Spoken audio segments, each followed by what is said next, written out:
Okay, so let's just start today's session. Let me just check if recording is on. Okay, recording is okay. Okay. Welcome everyone to week 12 of our NPTEL-PMRF problem solving sessions for this course Electronic Theory of Solids. A brief introduction of mine. I am Akshay. I am a PhD student PMRF in the Solid State and Structure Chemistry Unit SSU of the Indian Institute of Science IIC Bengaluru, India. And I did my BTech MTech dual degree from IIT Kanpur in the Department of Material Science and Engineering, and I am an NPTEL PMRF TA for this course. So just an announcement for the people who are here. So there will be one more problem solving session next week. So this is like the last problem solving session per week that we were having for each particular week of the course. And next week we will most likely we are going to have one more problem solving session, which will be kind of a revision for your exam. So so I will try to cover problems from all the weeks. So taking problems from all the weeks and just doing a revision kind of session. Okay. So there will be one more session next week. Okay. So.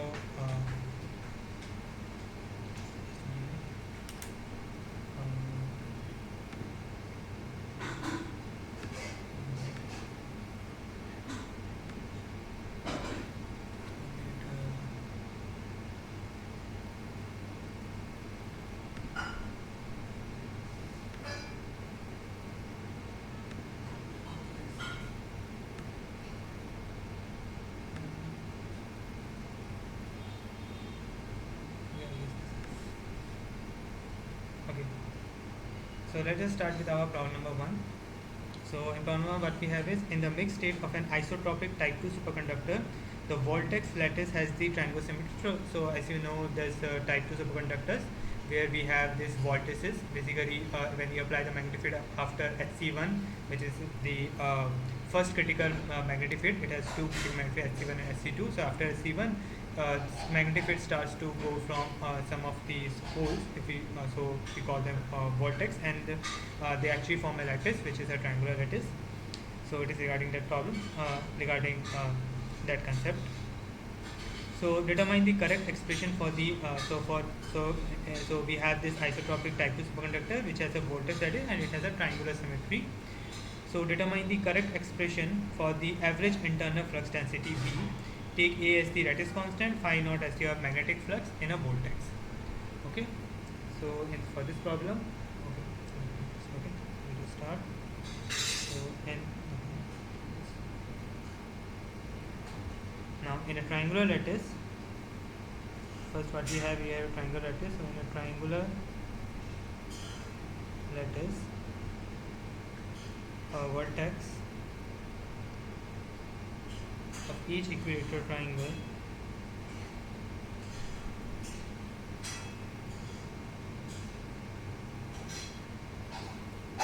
is shared by 6 other equilateral triangles.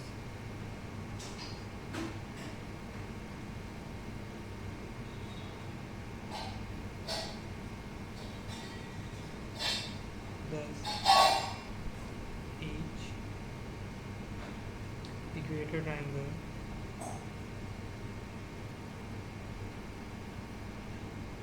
contains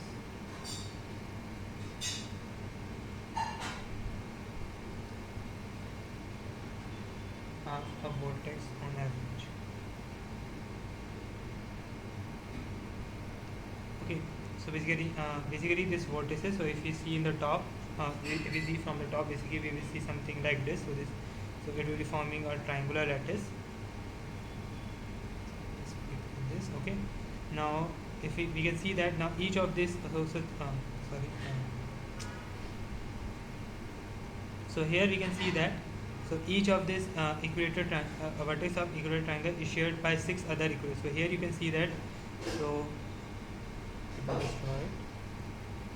So if we, so these are the, so basically these vortices, they are formed, they will form this kind of a triangular lattice.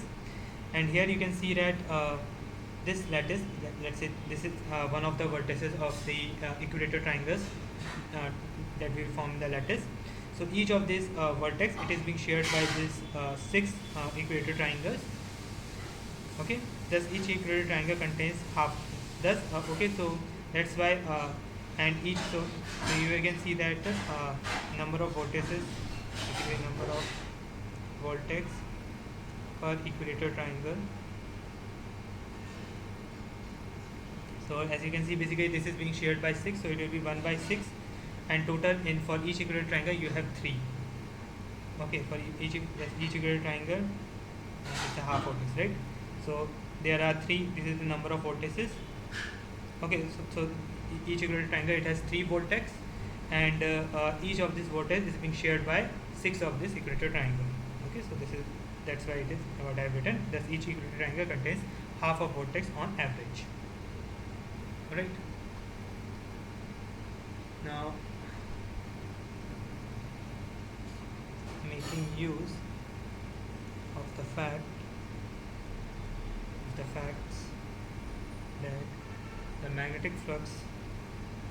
Now this is already given in the problem that we have to take A as the lattice constant, and we have to determine the correct expression for the average internal flux density, and phi naught is already given, like phi naught is the magnetic flux in a vortex. That is already given to us. So making use of the fact that the magnetic flux in a vortex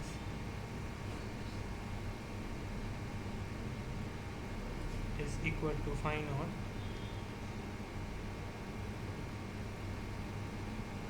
and that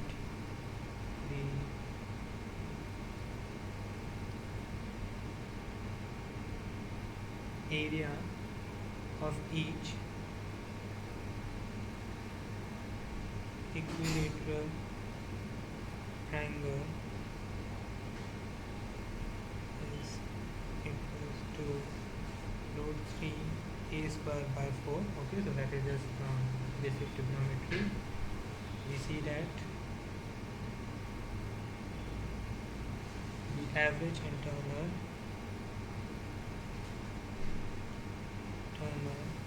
flux density is,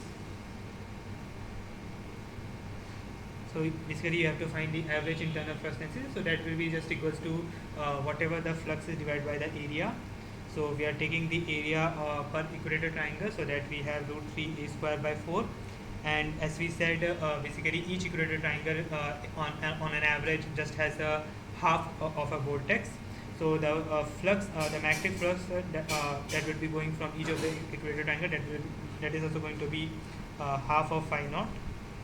Okay, so basically you will get 2 phi naught divided by root 3 a square. That's your answer. Correct? Okay. Any doubt in this problem? Okay. So this is what we have to find. We have to find the average internal flux density. This is basically whatever the flux is divided by the area. And here we just use this this concept that this vortices form a triangular lattice, and each and so and we have the A lattice parameter is already given to us. Okay, so we can find the area of an equilateral triangle, and each equilateral triangle will have half a vortex. Okay, let's move on to problem number 2. Okay, in problem number 2, what is given to us? A Josephson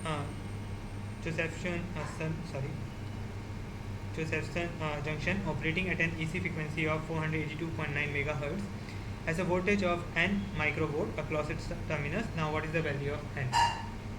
Okay, now for the case of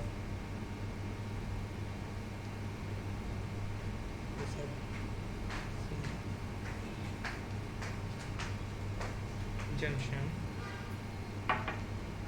this is for the AC field. Okay. So we have, as we know, we have, so this here it gives that this frequency. Okay, so the frequency is given by q v by h. that frequency is given by QB by H. And for superconductors, we know that for superconductors,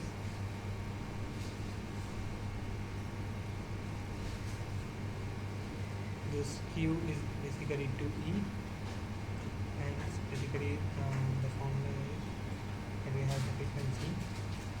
What is the value of N? Okay, so as a voltage, this AC frequency is given. So the AC frequency is rated by this voltage across the terminal. It is rated by this Q. Okay, so it is rated by this formula. The frequency is equal to 2EV by H, where H is your Planck constant. Now, therefore,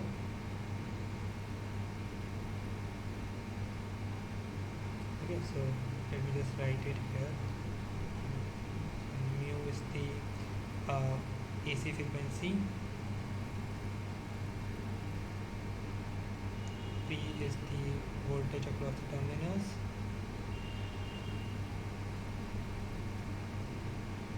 and H is your Planck constant.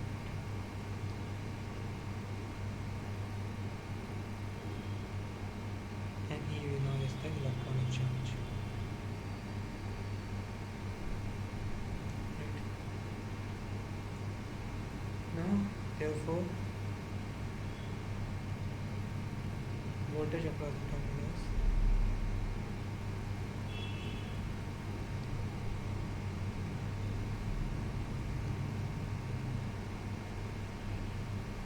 so the voltage across the terminus, that is, so we have to find this voltage. So from this formula I can write it as 2 mu H mu by 2E. Alright. So this thing's already, so Planck constant is, we will use 6.626 into 10 to the power minus 34. Okay, and frequency is already given to us. It is in hertz, 482.9 megahertz. 482.9 megahertz, so 10 to the power 6 hertz times divided by 1.2 times minus 90. Right. So if you solve it, what you will get, V equals to, P will come as 999.9 into 10 to the power minus 9 volt, okay, which could be written as 0.9999 into 10 to the power minus 6 volt. Okay, so from here we can approximately see that we can write it as 1 microvolt. Okay, and in the problem basically we have to find the voltage in terms of microvolt. So therefore N is equals to 1. That's our answer. Okay. Any doubt in this problem? Okay, so let's move on to problem number 3. Okay, in problem number 3, a Josephson junction has a voltage of 9 microvolt across its terminus. Calculate the frequency of radiation generated by it. So now we have to calculate the frequency. So what is given to us? So this 9 microvolt, and we have to find the frequency. So it's the same. We have to use the same formula. Okay, it is a similar problem. It's just that now we are giving the voltage, and now we have to find the frequency. So we know again mu for superconductor. So I'm just not writing everything again. So it is as we know this formula, 2EV by H, where 2E is your charge of your superconductor of your Cooper pair. So that's why. Okay, so let me just write it in a proper way. So it is given by QV by H, and for a superconductor we know the Q will be equals to 2E because they are a Cooper pair. So now the frequency V. So for this problem, again calculator can just find the frequency, and the voltage is already given to us. So it will be 2 times 1.6 into 10 to the minus 19 electronic charge. Voltage is 9 microvolt. Okay, divided by 6.626 into 10 to the power minus 34. So if you calculate it, your frequency will come as 4.34 into 10 to the power 9 hertz, or you can see that 10 to the power 9, it could be written as 4.34 gigahertz. Okay, correct. any doubt in this problem? So it's basically the same problem. It's just that the same formula one could ask you like what is the equation of radiation generated. So that is they are asking you this AC frequency. Right. So let's move on to the next problem. Okay. What is the magnetic susceptibility in SI units of an ideal superconductor? Okay. So this the magnetic field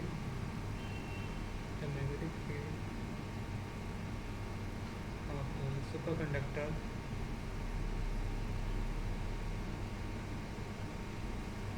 is given by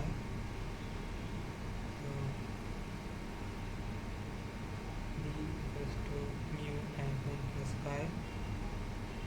Okay, where chi is your is susceptibility.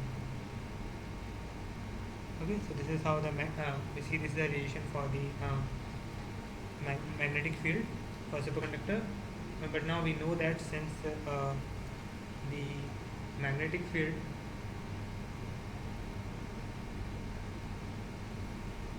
inside a superconductor is 0. Okay, so we know that basically superconductor shows perfect diamagnetism, so they repel all the magnetic field. So the magnetic field inside a superconductor is 0.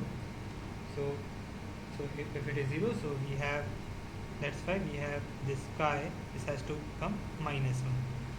Okay, so the magnetic field, if you do the calculation, basically you get this formula, the magnetic field of a superconductor or inside a superconductor, that is given by this formula.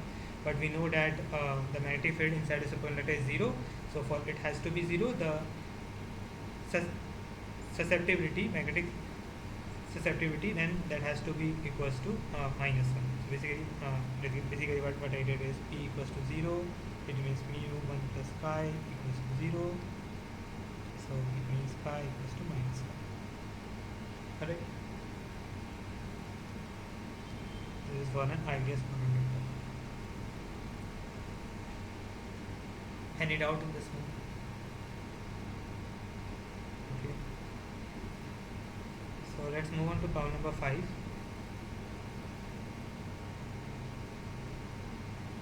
Okay, the superconducting transition temperature of lead is 7.26 Kelvin. The initial field at 0 Kelvin is given to you.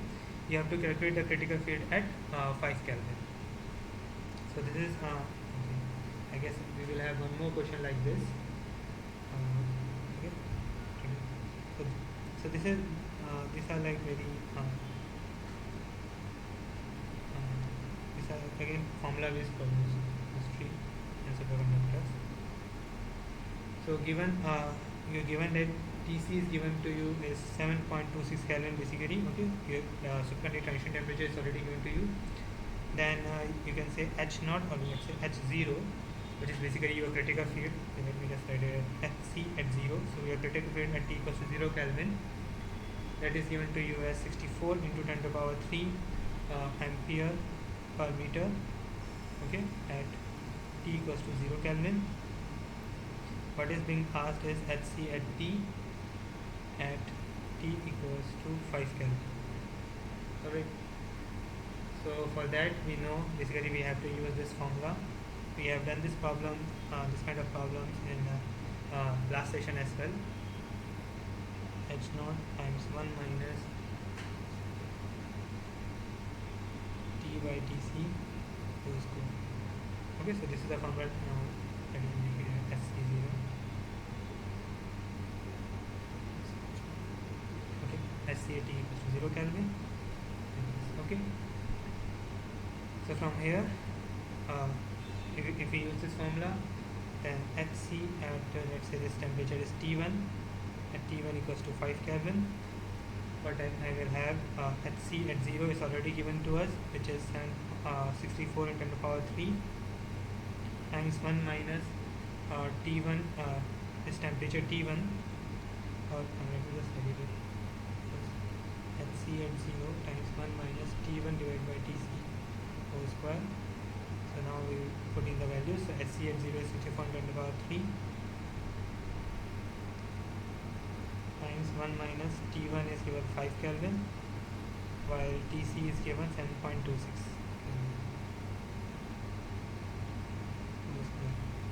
Okay, so Hc at T1 is then given by, if you calculate it, it comes as 33.64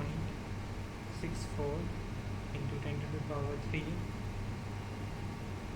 ampere per meter.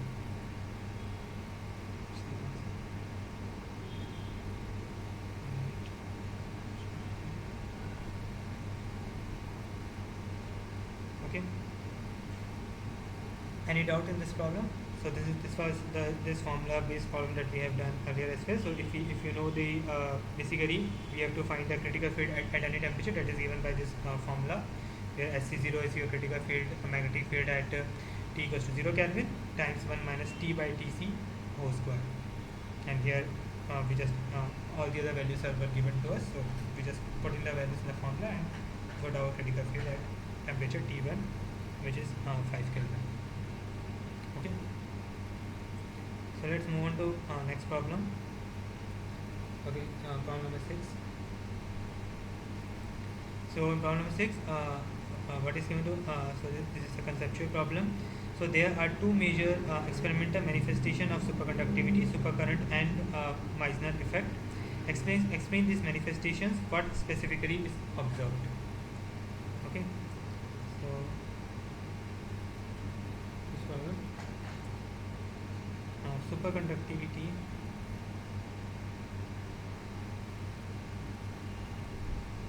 is a phenomenon in which certain materials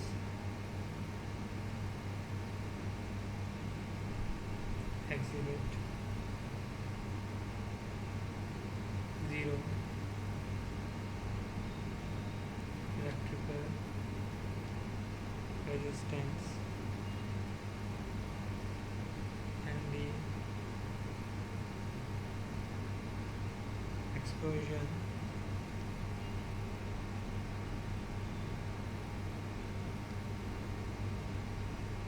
of magnetic fields.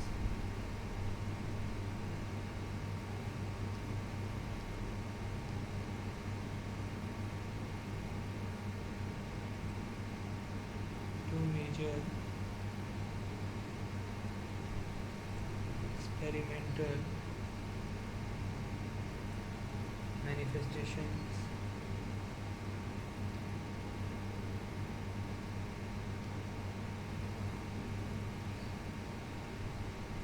of superconductivity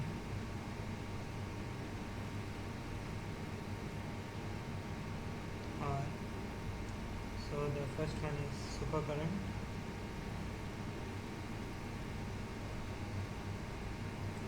when a current is passed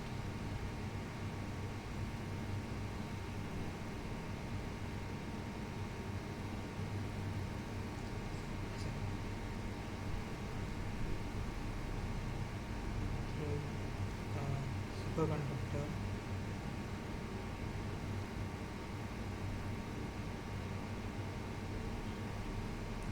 it flows without any resistance.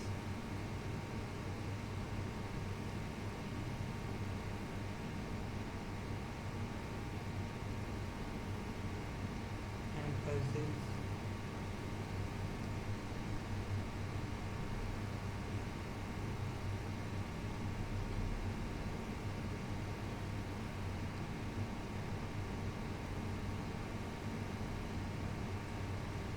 even after the applied voltage is removed.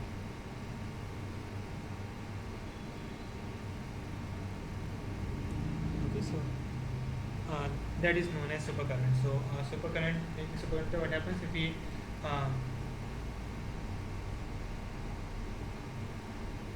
passes current through the superconductor, then it flows without any resistance and it persists even after the applied voltage is removed. So that is known as supercurrent and Meissner effect.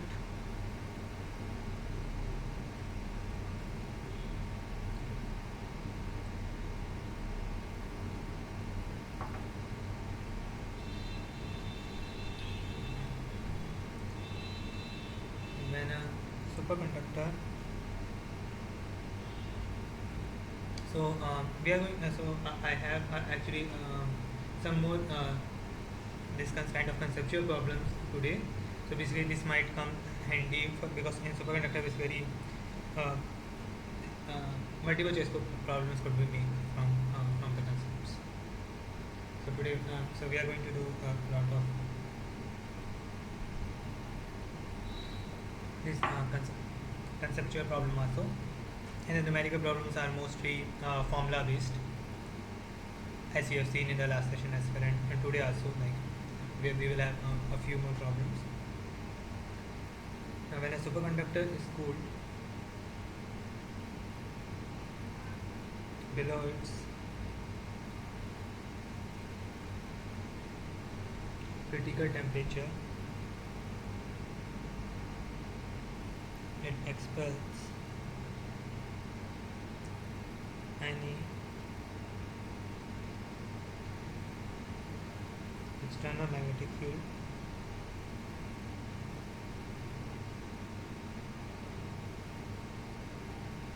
from its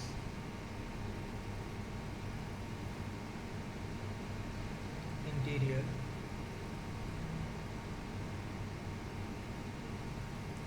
resulting in the levitation of magnets above the surface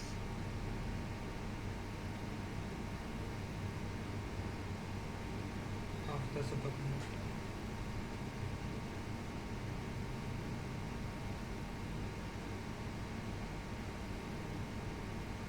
Right.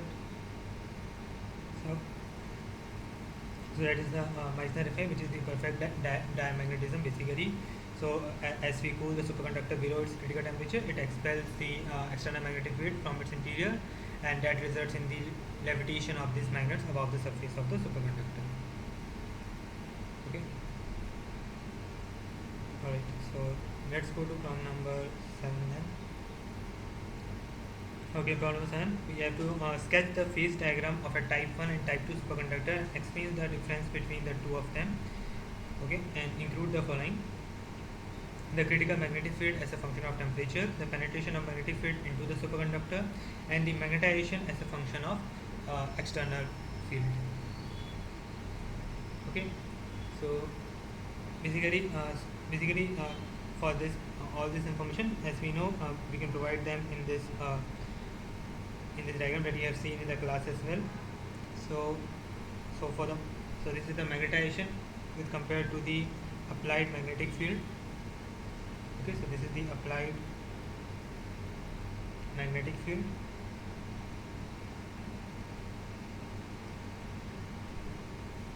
Okay, H. Okay, this is the applied magnetic field, and as we know, for this is for the type 1 superconductors. So we know for type 1 superconductor there is only one critical magnetic field. So the graph goes like this. Okay, it just goes linearly, and at this HC1, this critical temperature, it suddenly becomes 0. So the magnetization becomes 0 at this critical magnetic field.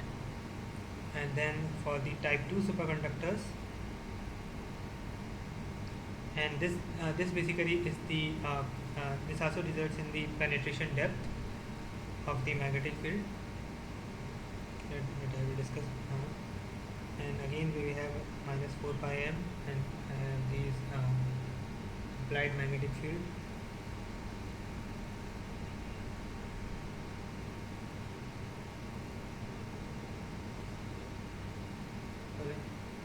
So what happens in this one? We have two critical this magnetic field HC1 and one HC2.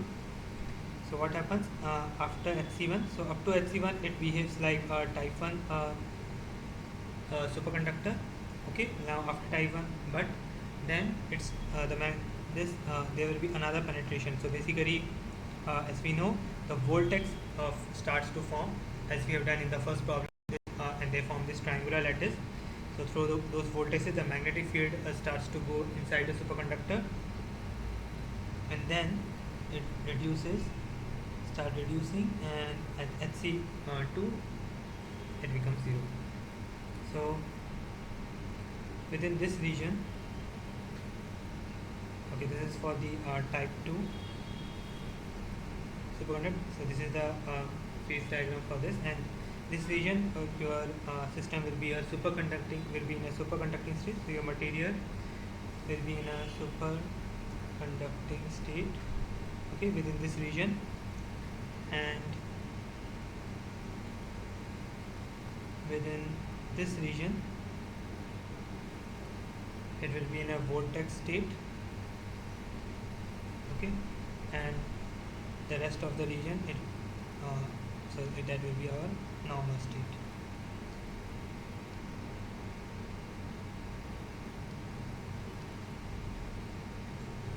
Alright, so this is the phase diagram. So let's just write some explanation for them.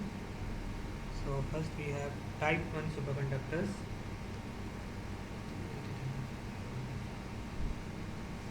Type 1 superconductors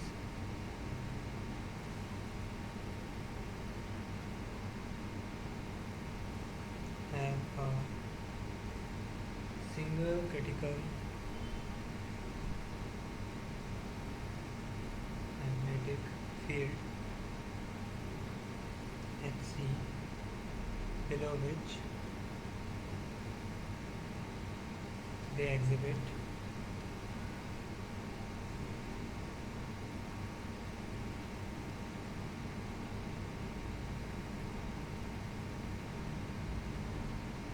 superconductivity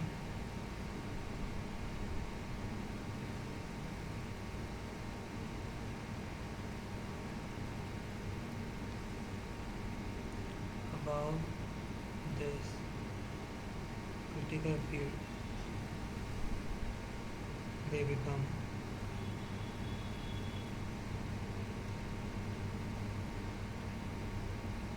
for this critical field they become normal conductors.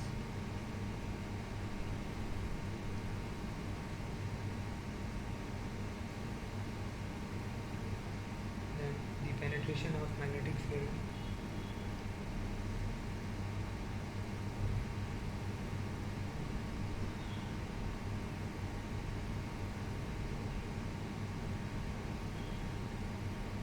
into the superconductor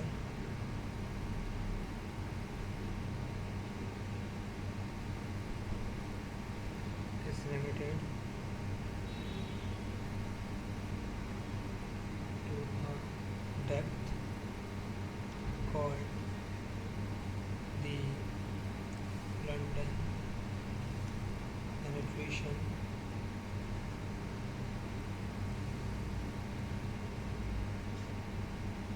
depth. So basically, if you apply a magnetic field up to this critical, you can see that up to this critical magnetic field, the system is still in superconducting state. Afterwards, it becomes a normal conductor, and then, so the penetration of magnetic field into the superconductor, that is being it is limited to a depth, and that is given by, as you know, it is given by London penetration depth lambda, which is a function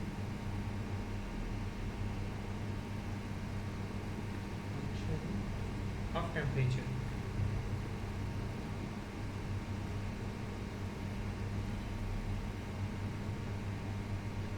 The magnetization as a function of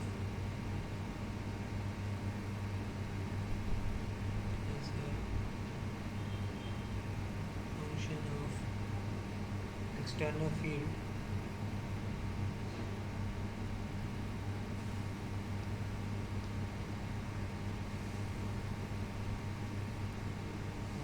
shows a sudden drop to 0 at the critical field.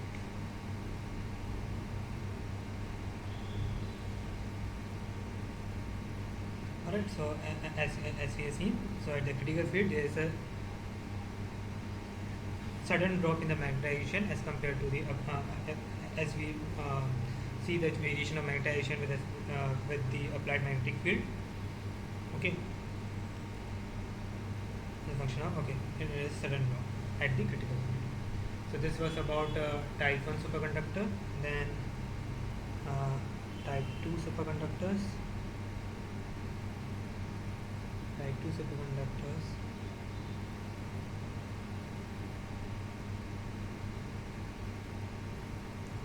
And two critical fields.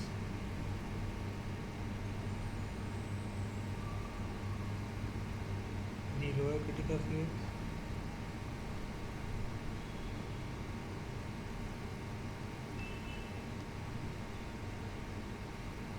Hc1 and the upper critical field Hc2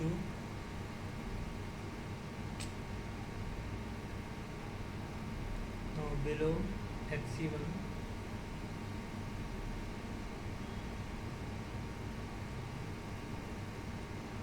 they behave like type 1 superconductors,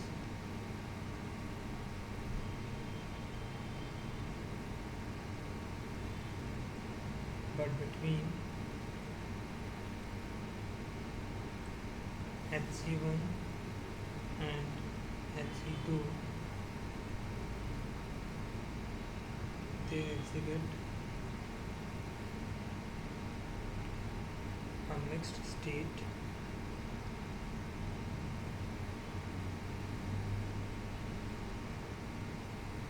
in which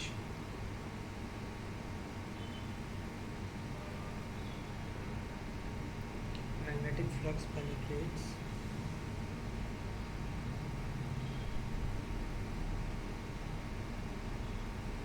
the superconductor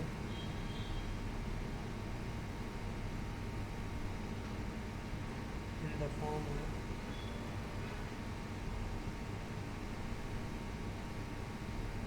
quantized vortices. Okay, so what I have written is basically as we have seen. So basically, the type 2 superconductors, they have two critical magnetic field, and as we have seen. So basically, before the Hc1, which is the lower critical magnetic field, uh, the type 2 superconductor is same as your type 1 superconductors, and between Hc1 and beyond the Hc2 it becomes a normal state, and between Hc1 and Hc2 it will be in a vortex state, which you can consider as a mixed state where the magnetic flux penetrates the superconductor in the form of quantized vortices. Okay, the penetration depth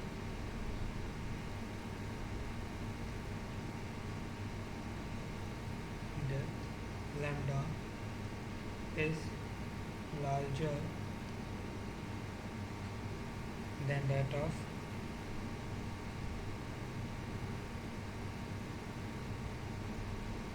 type 1 superconductors.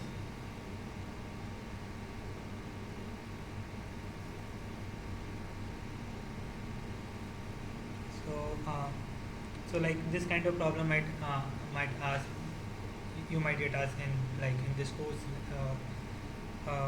examination, or maybe in some other examination of your college or something, like which is the like in which case the penetration depth will be larger. So you know that it will be large in case of type 2 superconductor, because again we have two critical magnetic fields. So up to Hc1 it remains like type 1, but then because of the formation of vortex, this penetration depth actually increases. So the type 2 superconductors, they most likely most of the time they have larger penetration depth compared to type 1 superconductors. So some problems might come from this conceptual from the conceptual problem that we are doing. So you might get problems in form of multiple choice or true and false statement. Okay, of type 1 superconductors, and the magnetization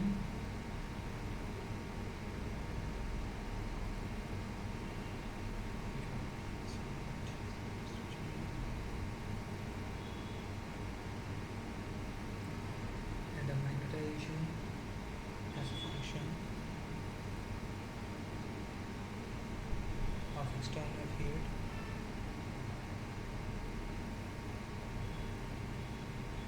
shows a gradual decrease to 0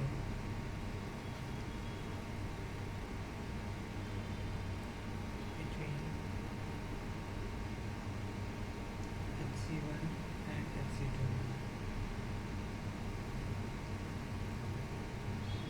above HC2 they become normal conductors.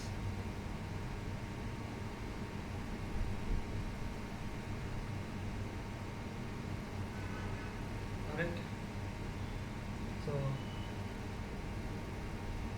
hopefully I guess so this problem clears up, like if you had doubt like differentiating type 1 and type 2 superconductors, so this problem solved it out first from this diagram, and then we can understand that the penetration depth will also be larger in type 2 superconductors, and then there will be a gradual decrease of the magnetization going from SC1 to SC2.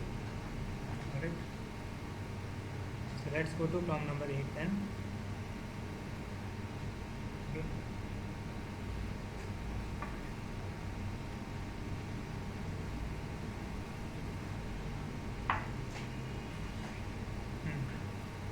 Then problem number 8, what we have, how do Cooper pairs form?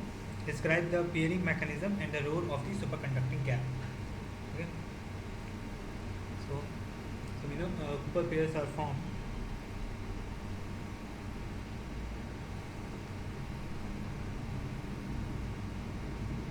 due to the interaction between electrons and the lattice vibrations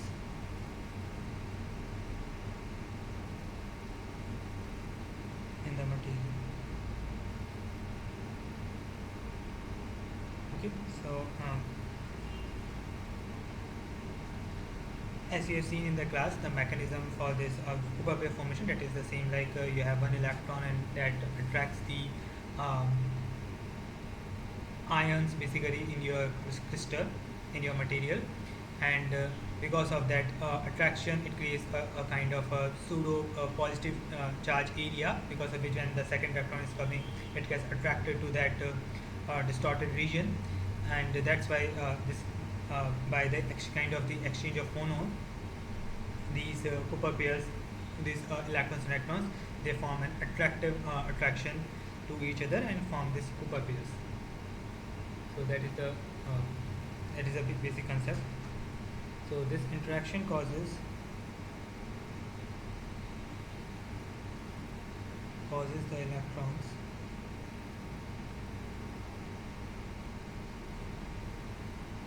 to attract each other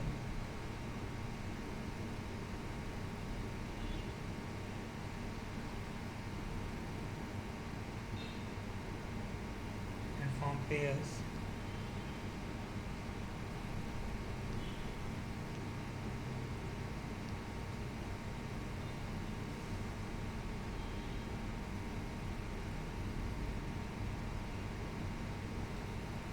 which are bound together by a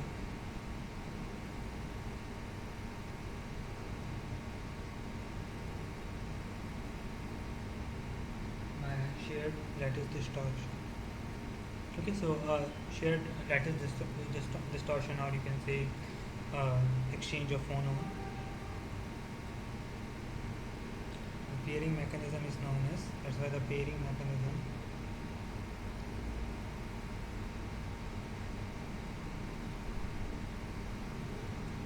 is known as electron phonon coupling.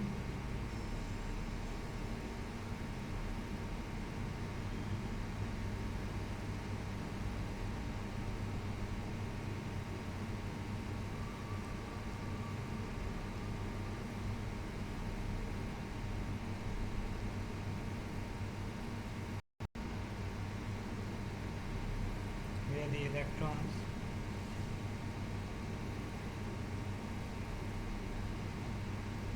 exchange phonons, vibrations of the crystal, which are the vibrations of the crystal lattice with each other. Okay, so the electron phonon coupling, where the electron exchange phonons, or basically the interaction because of the vibration of the crystal lattice that you have seen in the lecture, leading to a net attractive force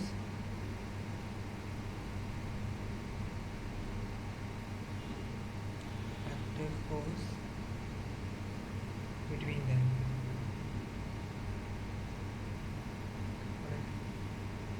Now, so this was how Cooper pairs are formed, and we also have to. So this is the pairing mechanism, is the electron phonon coupling mechanism, and then what is the role of superconducting gap in this one? So the superconducting gap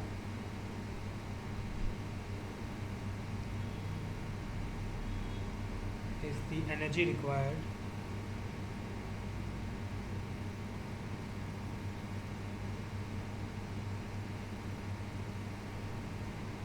to break a Cooper pair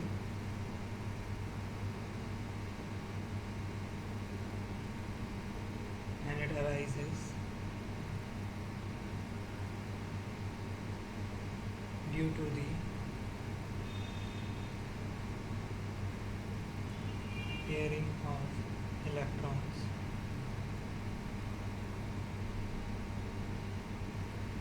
at a specific energy level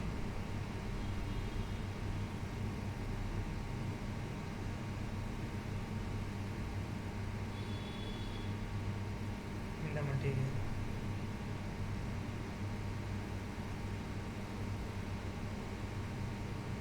The presence of a, okay, then the presence of this gap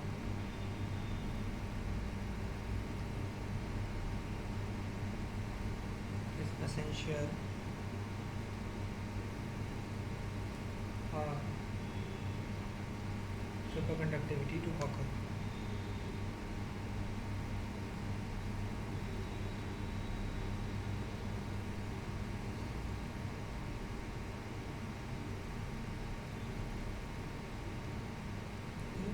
So this you already know. Okay, so this presence of, and as we lose this gap, basically your system goes to your normal conducting state, as you have seen. Okay, so basically there is this gap, and if you lose this gap, then your system becomes like your normal conductor. Right. So okay, so and the superconducting gap, it is basically the energy required to break the Cooper pair. So you might get this kind of option to find the energy required to break the Cooper pair. So basically you have to find your superconducting gap. Okay, so let's move on to next problem number 9. So problem number 9 is what is the size of a Cooper pair? Okay, so let's answer this. So the size of a Cooper pair depends on the material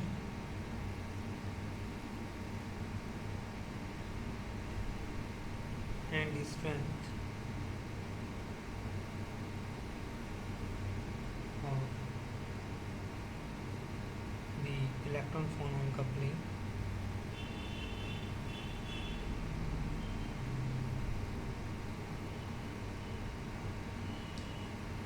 okay, so generally it is on the order of nanometers. Okay, so generally this Cooper pair length, or you can say the size, basically the you can understand like there are two electrons which are interacting, so that is the size of your Cooper pair. So generally it is on the order of nanometers, much larger than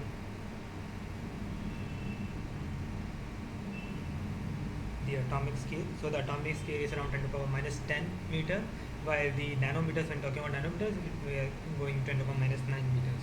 So it is almost 10 times larger than the atomic scale. but still small enough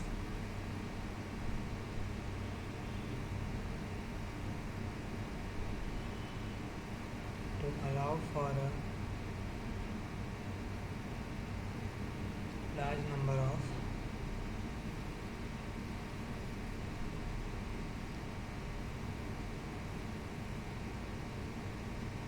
Cooper pairs to exist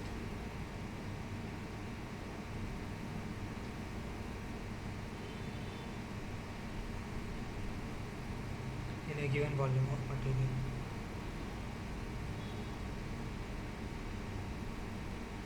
Okay, so generally the size of this Cooper pair, it is on the order of nanometers, but it is still small enough to allow for a large number of Cooper pairs to exist in a given volume of a material. Okay, so it is still small, so that in a given volume material you have a large number of Cooper pairs, and thus you have a good number of this pairs which will lead to a supercurrent or your superconductivity. Now, explanation for what we have written. So this was basically the answer, but let's give some explanation also, like why we are saying this. So Cooper pairs are formed by the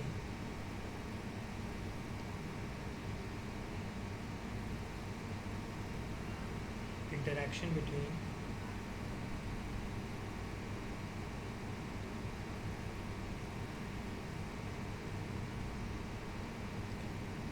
electrons and phonons, okay, in a material.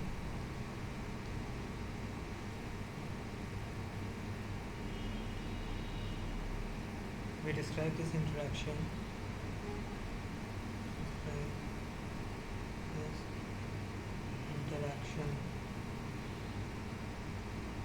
as electron phonon coupling.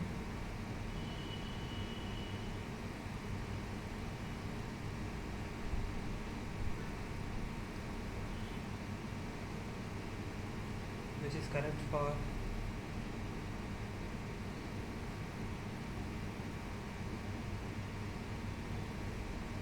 conventional superconductors.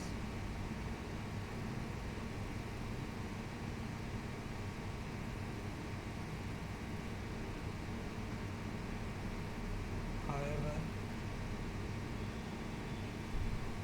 there are also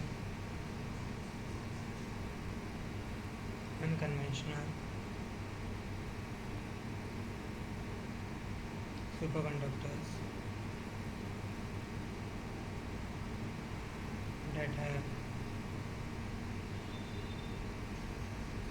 different pairing mechanisms.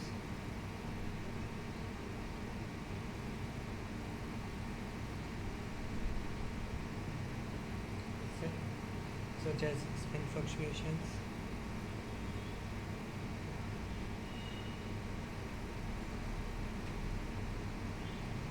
charge fluctuations,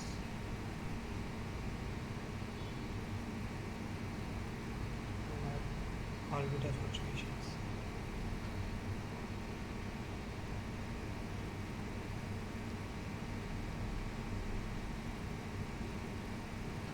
Alright, so Cooper pairs are formed by the interaction between electrons and phonons, as we know. But and we describe this we describe this interaction as electron coupling, which is correct for the conventional superconductors. However, there are also unconventional superconductors that have but there are other superconductors who mean you can say I don't know. I guess in some sense, type 2 superconductors also, if you go in Hc1 Hc2 regime, in that area as well for the type 2 superconductors, and mostly I guess the high temperature superconductors that have not been discussed in this course. So they have different pairing mechanism. Like instead of electron phonon, they have maybe because of spin fluctuation or charge fluctuation or orbital fluctuations. Okay, this basically Cooper pairs, they are formed. The superconducting gap is the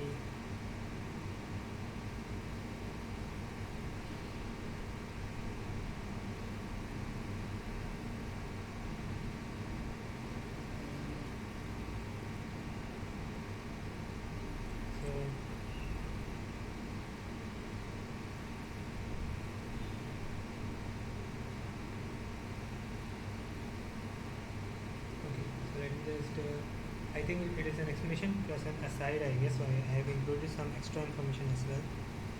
So it is explanation plus aside. So it has a little bit of explanation, but also like some extra information as well, which is not related to directly related to this problem. So the superconducting gap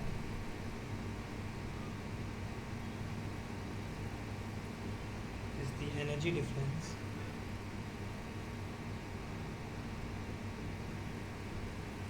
between the Cooper pair state and the normal state.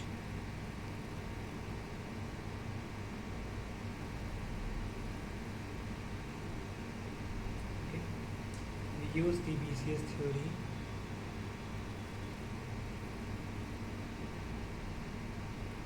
formula to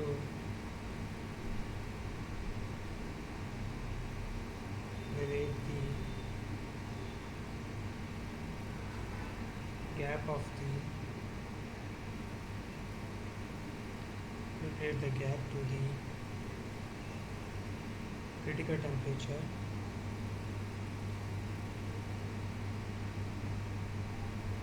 which is valid for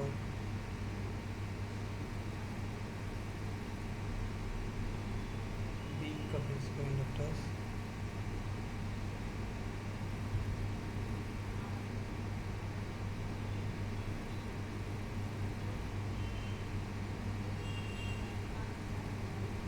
However,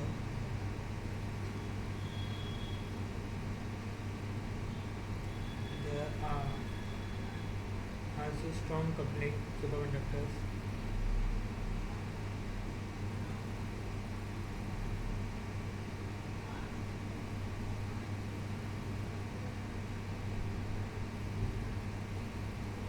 that have larger gaps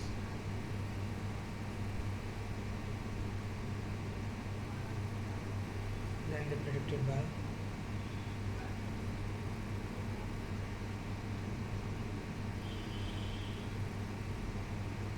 BCS theory.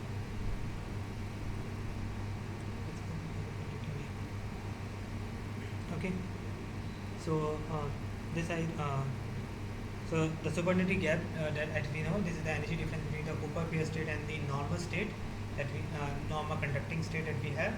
So using the BCS theory, regarding this, we will do some numerical problem as well, like how we can get this superconducting gap from the critical temperature. And this is, as you know, it is valid for the weak coupling superconductors, so which are basically weakly coupled by this electron phonon coupling.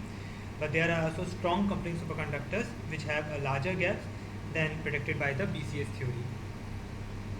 Okay, so basically that's why actually this Cooper size could be larger as well in some materials, could nanowave, because of this they have this strong coupling superconductors which will have which have this larger superconducting gap compared to the BCS theory.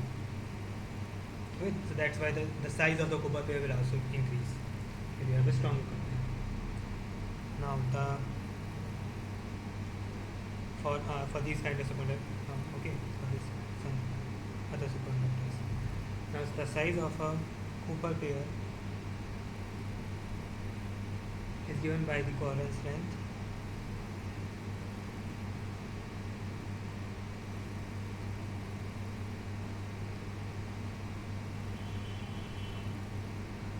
which is the average distance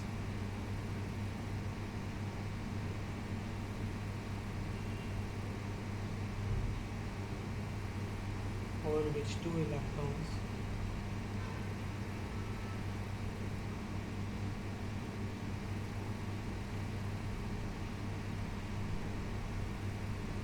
in a pair maintain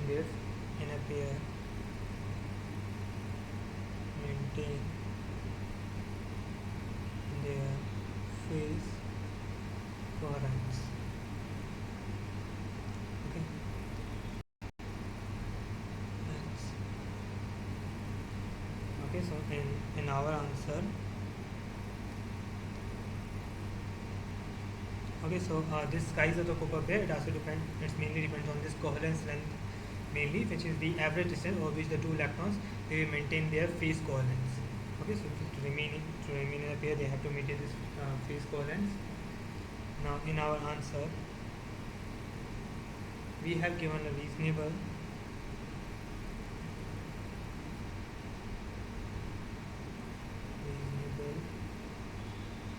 range for the coherence length.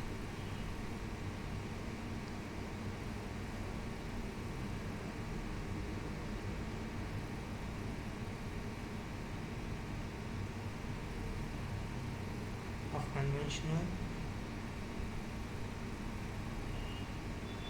and unconventional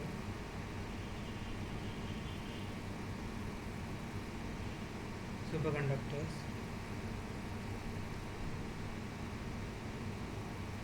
Okay, so the range of around the few nanometers, that is considering both conventional and unconventional superconductor, where there could be a stronger coupling because of instead of this electron phonon coupling, the mechanism could be due to this pairing mechanism could be spin fluctuation or charge fluctuation or orbital fluctuations. They can lead to some stronger coupling mechanism, and that case your size of this copper pair size could also increase. So, however, there are also other factors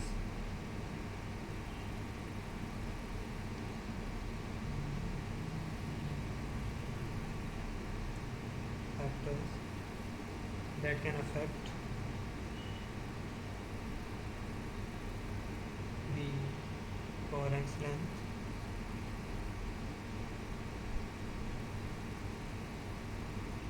Okay, such as impurities,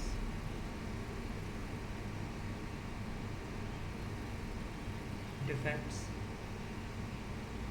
or magnetic fields. Okay, so that is just a caution, like because of impurity, defect, magnetic field applied or not.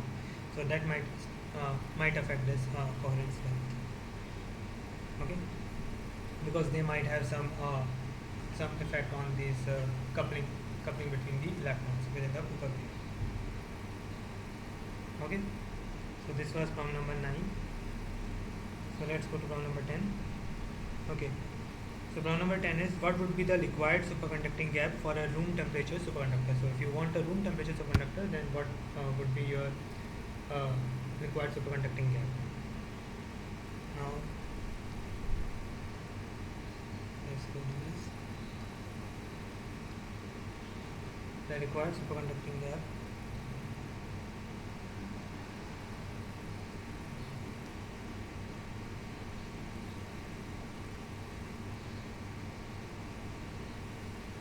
sorry about this. I have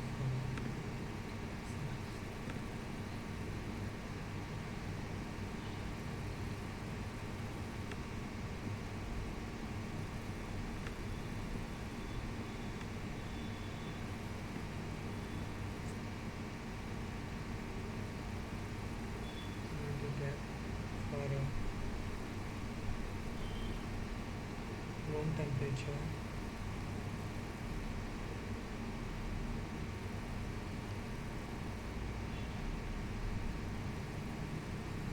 superconductor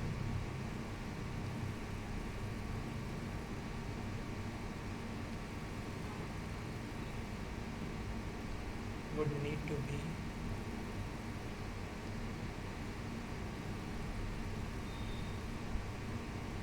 on the orders of tens of milli-electron volts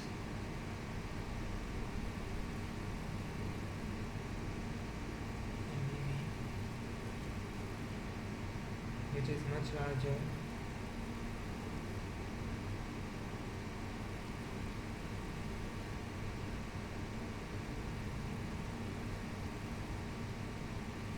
than the typical gaps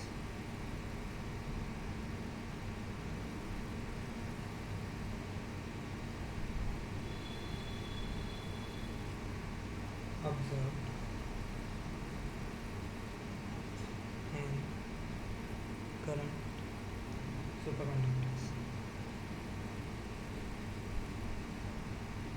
Okay, so basically if you want to create a room temperature superconductor, then you have to increase that superconducting gap up to the order of some milli number, which is quite large compared to the typical gaps that we observe in current superconductors.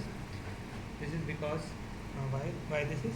So this is because, so basically you can understand that to increase the this transition temperature of a superconductor, which is basically up to what temperature you can maintain your superconductivity in the material, you basically might need to increase your superconducting gap.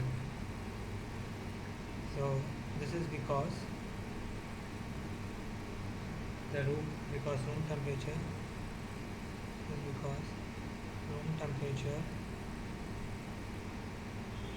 thermal energy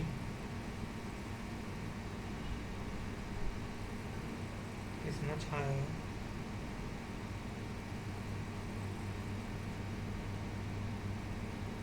than the energy of the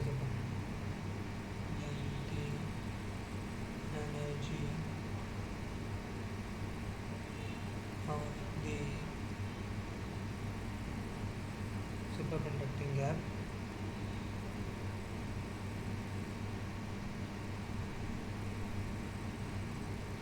and so it would be difficult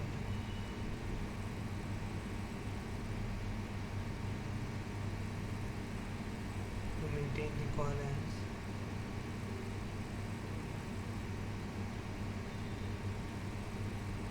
of copper pairs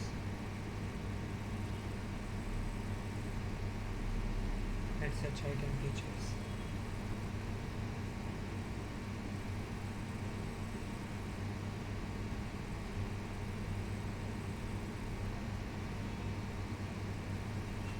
Okay, so that's why this, because the room temperature energy, it is much higher than the energy of the superconducting gap in general, so it would be difficult to maintain this covalence of the copper pairs at such high temperature. Okay, because the electrons might get excited easily.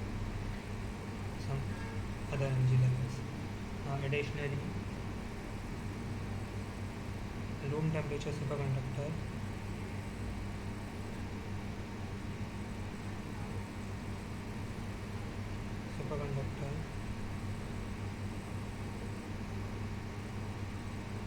would require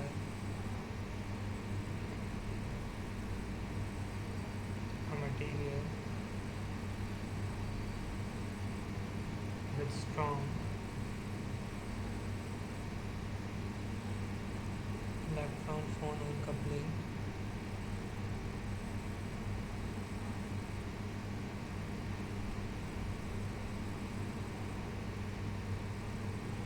and a high density of states at the front, and a high density of states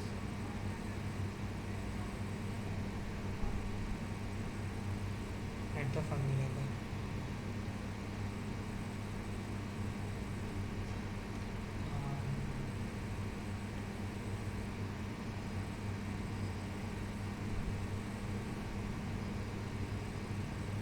And high density. Okay, so that is also the thing. So basically, as we discussed in the last problem as well. So basically, if you have there are superconductors which have a very strong electron phonon coupling, maybe because of some other pairing mechanism other than electron. The coupling could be small, or the coupling maybe the electron phonon coupling could be quite strong. So that would also increase your superconducting gap. Okay. So and that's why and thus for a room temperature superconductor, you will require the material to have this stronger electron phonon coupling, and also high density at the Fermi level. So as you remember, this density of states at the Fermi level and density of states at like EF naught in general case, that is given by Ek divided by under root of Ek minus delta square. So you can see that as your delta will increase. Okay, so as you delta, which is related to your energy gap. Now remember that the energy gap is 2 times of delta. So as your delta will increase, this Ek minus delta value this will decrease, and this is for Ek greater than delta. Okay. So as your delta value increases, your so basically if I have a higher density at the Fermi level, if DEF is larger, then what it is signify that if that means delta is if delta is also becoming larger superconductor, because if delta is larger, then this Ek minus delta square it will reduce, and if Ek minus delta square will reduce, then your Ek square minus delta square reduces, then your overall this fraction it will increase. Okay, if this decreases, then overall fraction will increase, and thus you can see that the density of state at the Fermi level they are also increasing. Okay. So that's why basically your density of states it has Ek divided by under Ek square. So if you so that's why for a room temperature superconductor you will also require your system to have like a strong electron phonon coupling, which will lead to your again higher this superconducting gap. So you basically you need to increase your superconducting gap, and your superconducting gap will increase if you have stronger electron phonon coupling, and also if the density of states at the Fermi level is quite high, then also you that is also one of the way that you can increase your superconducting gap. Okay. Any doubt in this problem? Okay. So let's move on to problem number 11. Okay. So okay, let's see. Now discuss the difference in scattering of unpaired electrons and Cooper pairs, and explain the origin of the dissipation less current in a superconductor. So in this problem we basically going to discuss why this dissipation less like supercurrent is there in the superconductor. That is because of the Cooper pairs. But how? Let us discuss that. So the unpaired electrons in a material can scatter off impurities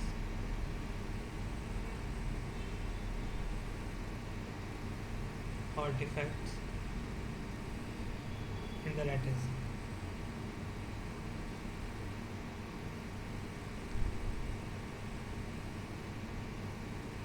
Leading to resistance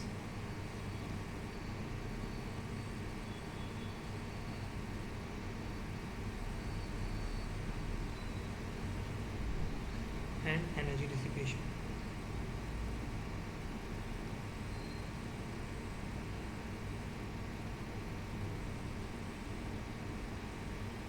Okay, so like so basically so basically we know these unpaired electrons they get it if they get collided with some impurities or defects in their lattice, so they get collided with these impurities and defects in their lattice, so that's why they get scattered off, and that leads to resistance and the energy dissipation. Now in contrast,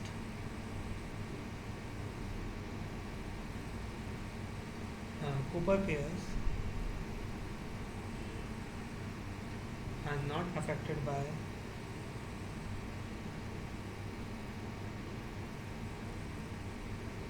these scattering mechanisms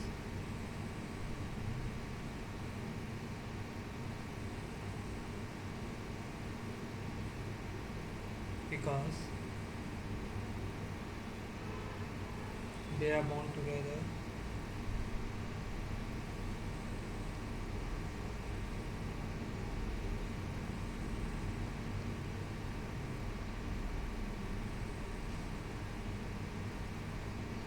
and moves as a single entity.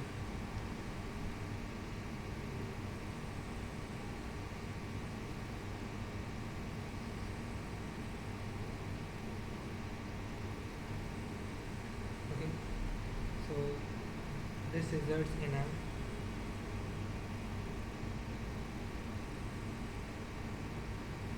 dissipation-less current in a superconductor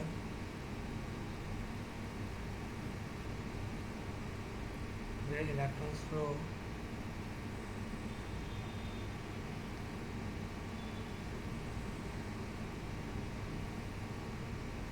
without any resistance.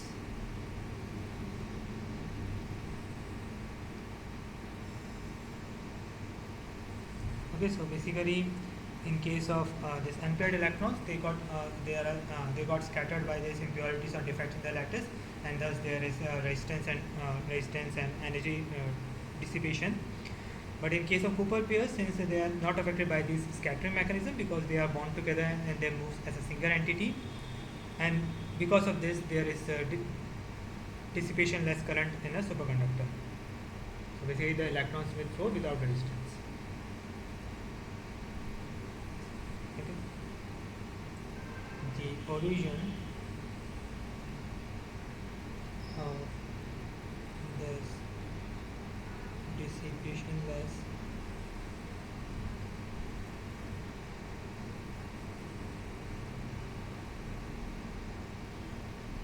current is due to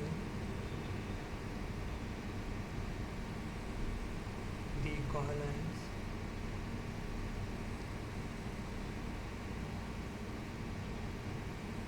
of Cooper pairs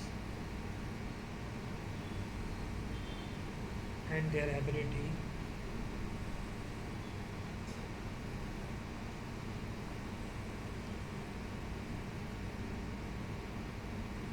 to move through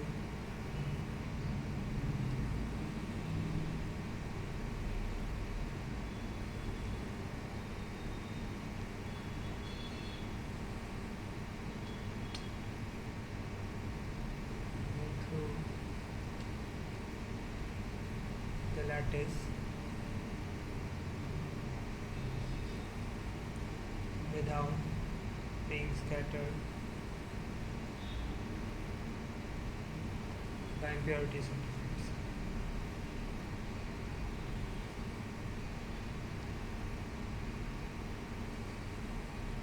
Alright, so this is the origin of this. So the origin of the distribution current is due to the covalence of Cooper pairs and their ability to move through the lattice. Okay, because of the, okay, so that is the reason why we have this dissipation less current, because these Cooper pairs, they maintain their covalence. Okay, and to maintain their covalence, they don't interact with this lattice the way the unpaired electrons does through the different scattering mechanisms, and that's why we have this dissipation less current. Just let me just tell you this thing.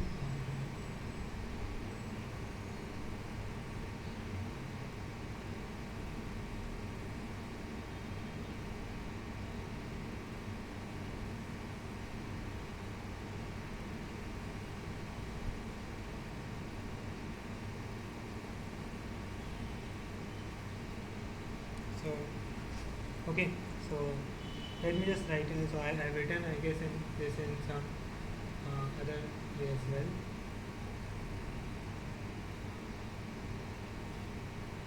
So let me just write it as an explanation, or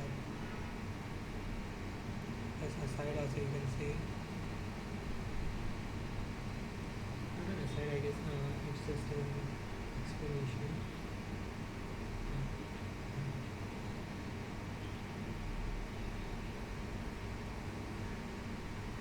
Let's say, okay, this is just an explanation, so it will have some repeated thing, but I will let me just write it down. So the difference in scattering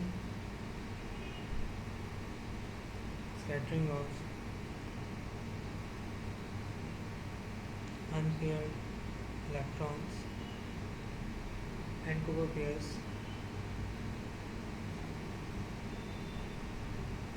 is related to their different interactions with impurities,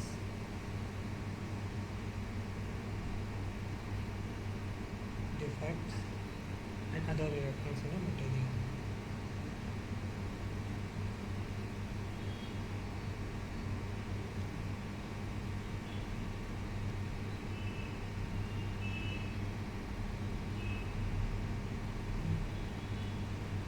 paired electrons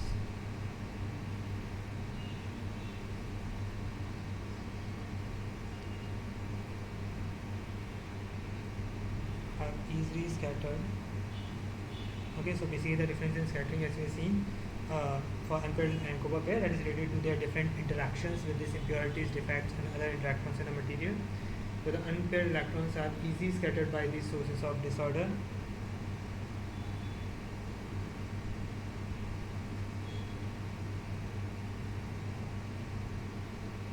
Disorder or perturbation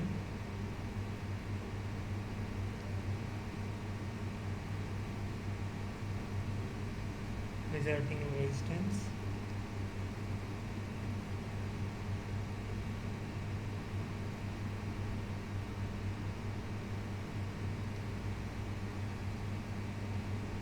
or energy loss. Okay. Now copper pairs are less. Copper pairs are less susceptible to scattering by these sources of disorder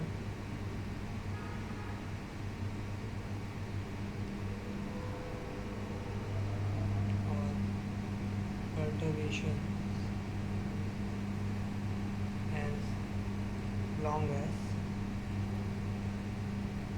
their energy or size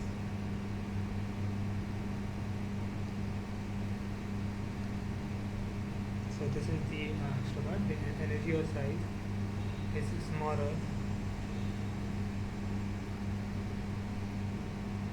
than the superconducting gap or the covalence length.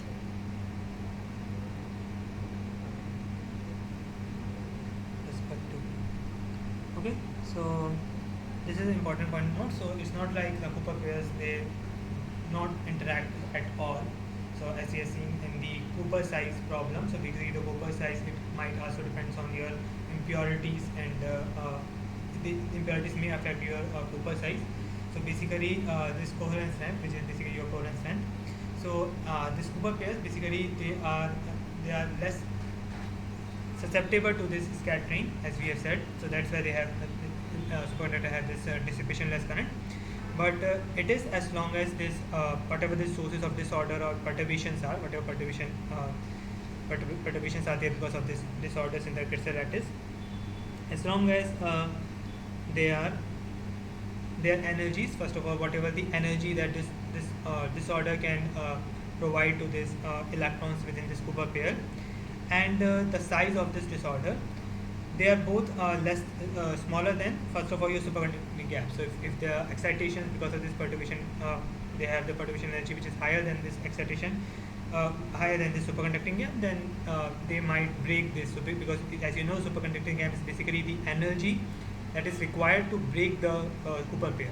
So in case this perturbation or this distortion in your crystal, they can provide this kind of perturbation energy which is higher than your superconducting gap. So then you are basically providing an energy to break the copper pair. So it can lead to breaking of the copper pair, and as you break the copper pair, you make this unpaired electron. Basically, you create unpaired electron, and then the unpaired electrons will lead to scatterings and the resistance. And also, in case there's a coherence length, as we talked about the size of the copper pair, which is the coherence length. So if there is disorders, they are larger than this coherence length. So basically, then you can also understand that if they are larger than the coherence length, then they can affect this interaction between the electrons, and thus they can also break the copper pair. Okay. So both the things, either if their energies are larger, then they can, if they are larger than superconducting gap, then they can break the copper pair, because superconducting gap is the energy that you need to provide to break the copper pair. And so in that case also, then the copper pairs will be, it will become unpaired electrons, and you will have the resistance. And in case the impurities, the size of the impurities is larger than the coherence length, then that will also break the copper pair, and lead to resistance. Now, as we have already said, this leads to, but generally it is less susceptible as long as this conditions is met, that the energy is by these perturbations that this perturbation provide, they are smaller, and also the size of the impurity is also small compared to your coherence size or the Cooper pair size. So this result, so that's the same thing, this results in a dissipation less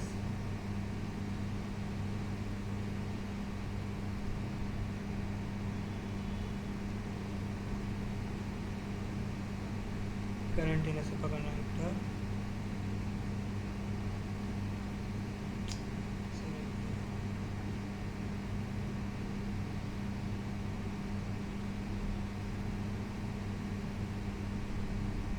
Where electrons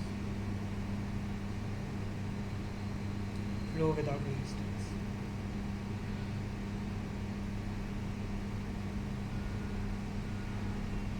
Alright? Okay, I guess there's nothing more to add here. Okay, so let's move on to our next problem. So this was regarding this. Basically, the Cooper pairs, they don't undergo these scattering mechanisms. This scattering due to defects and impurities, as long as the perturbations are smaller than your superconducting gap, which is the energy that you provide to break the Cooper pair. So if the perturbation are more, you break the Cooper pair, you create these unpaired electrons.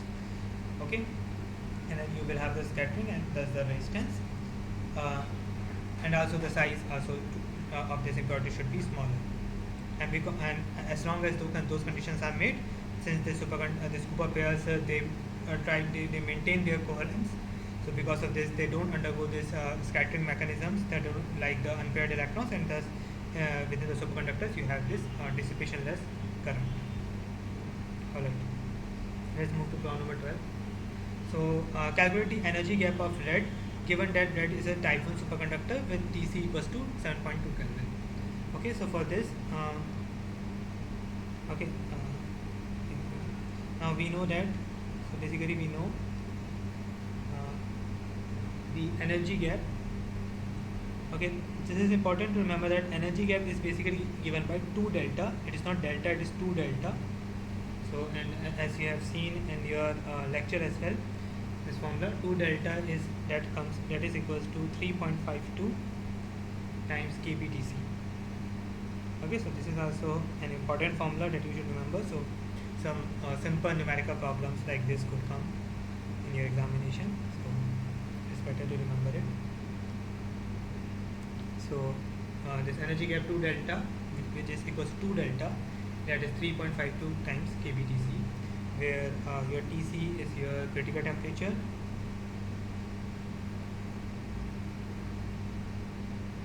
Kb is your Boltzmann constant,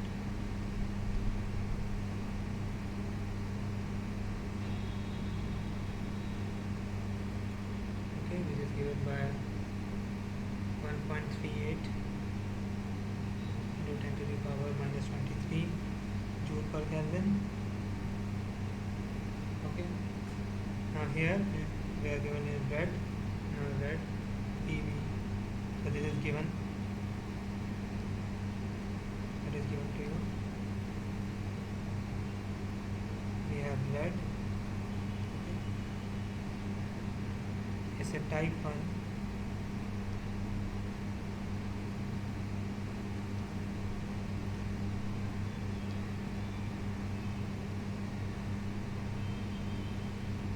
superconductor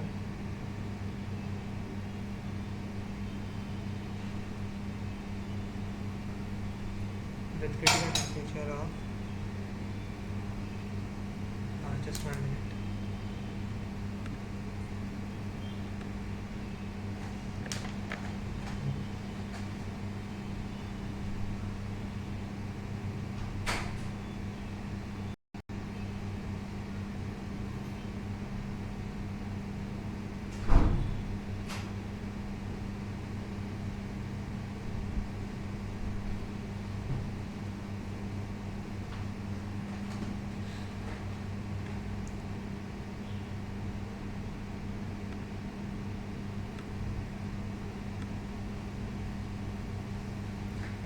that is a type 1 superconductor with critical temperature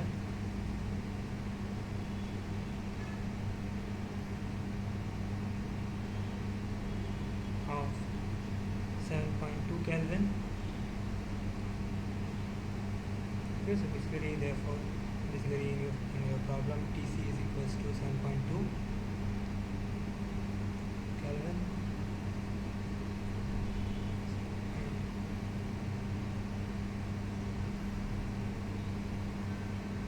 Therefore, the energy gap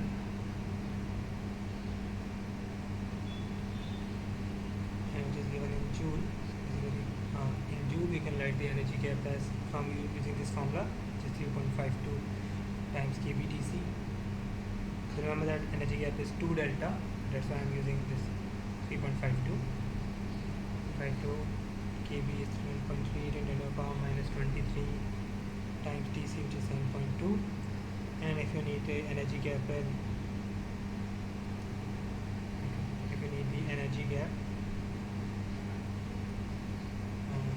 in electron volt, so that will be 3.52 into 1.3 into 10 to the power minus 23 times 7.2 divided by 1.6 into 10 to the power minus 19. Since you know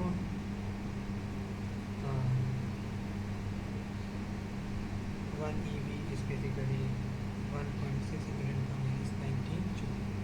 Okay, so because of this we can convert it from joule to electron volt, and thus your energy gap, if you calculate, it comes as 21.86 into 10 to the power minus 4 electron volt. Okay, which we can write as 2.186 millielectron volt. Okay, so this was a simple problem. You just need to remember this formula. The energy gap, which is 2 delta, not delta, it is 2 delta, which is equals to 3.52 kBTC. Okay, so let's move on to our next problem. Now, next problem is problem number 13. State two properties that distinguish a superconductor from a normal metallic conductor. So that is just again just a simple conceptual problem. So first property is normal conductors have some resistance, okay, that we have seen because of the unpaired electrons, scattering of the unpaired electrons. Conductors have some resistance that depends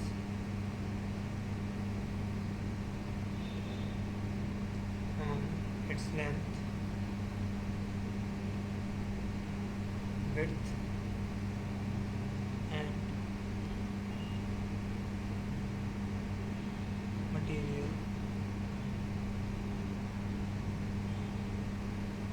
But as we know, superconductors,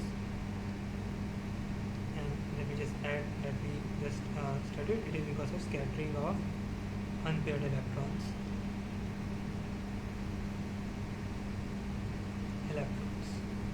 Okay, so because of this scattering of unpaired electrons, we have this thing in normal conductors. Now the superconductors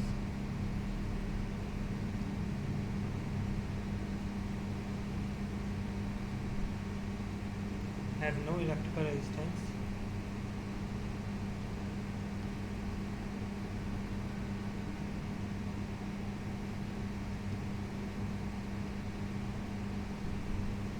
below critical temperature.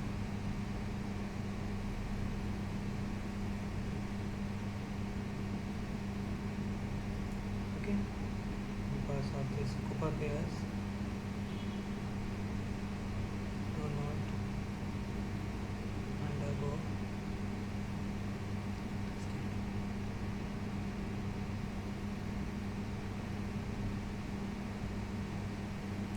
like the unpaired electrons. Okay. So and we just said so one property, one difference between superconductor and normal conductor is Then other also that we also know is the perfect diamagnetism. The superconductors also exhibit perfect diamagnetism.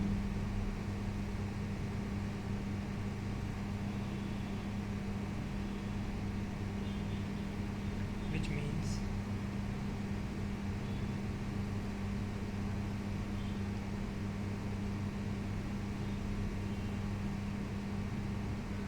they repel magnetic fields completely.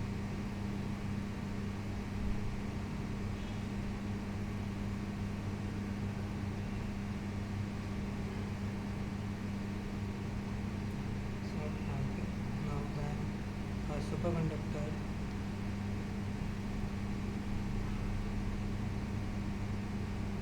is exposed to a magnetic field, the magnetic field is expelled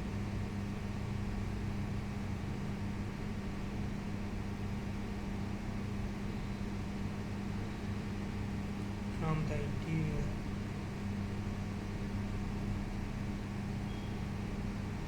of the material.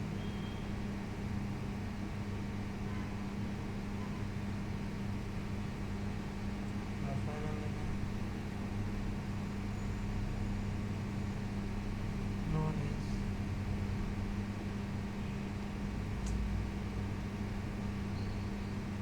the Meissner effect. Okay. In contrast, so that is the superconducting, it has to show permanent perfect diamagnetism. It will repel the magnetic fields completely below the critical temperature, where when it is in its superconducting state, and when the superconductor is exposed to a magnetic field, the magnetic field is expelled from the interior of the material, and this phenomena is known, as we know, it is called the Meissner effect. In contrast, normal metallic conductors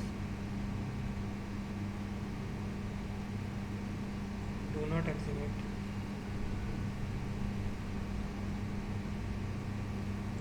perfect diamagnetism and are attracted to magnetic fields.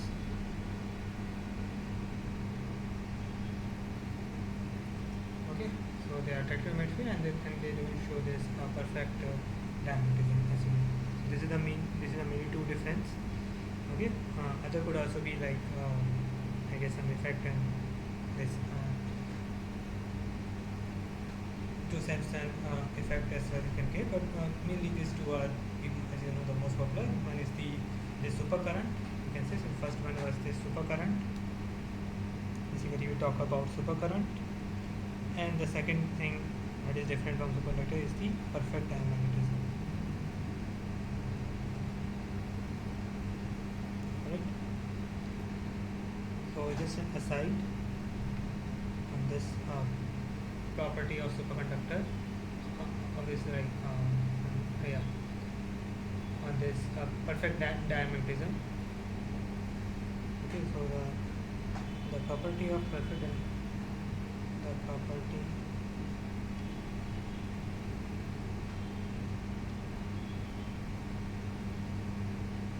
of perfect diamagnetism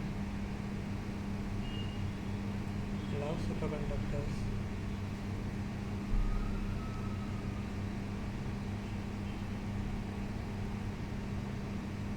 to levitate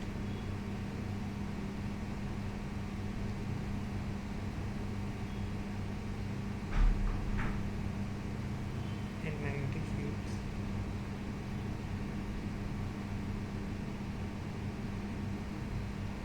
and makes them useful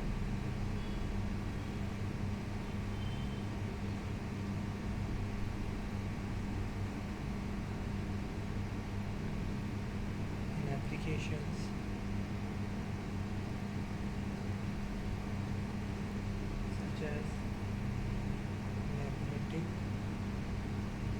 levitation trains.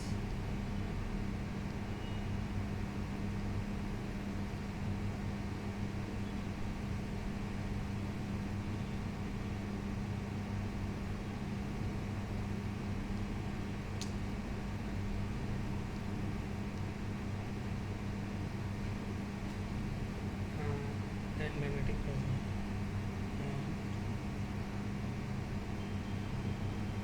Magnetic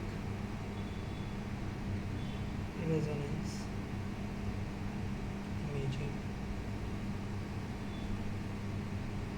MRI machines. So basically, it's not like a superconductor. They are just useful in terms of this supercurrent that is this dissipation less current. But also they are used because of their property of diamagnetism. They are also used for in these MRI machines that are being used in the hospitals. So the superconductors are already being used there because of this property, and also in this magnetic gravitation trains as well, because the magnets, because of the diamagnetism, if you put this a magnet on the superconductor, so it will float on it. Okay. So that's about this problem number 13.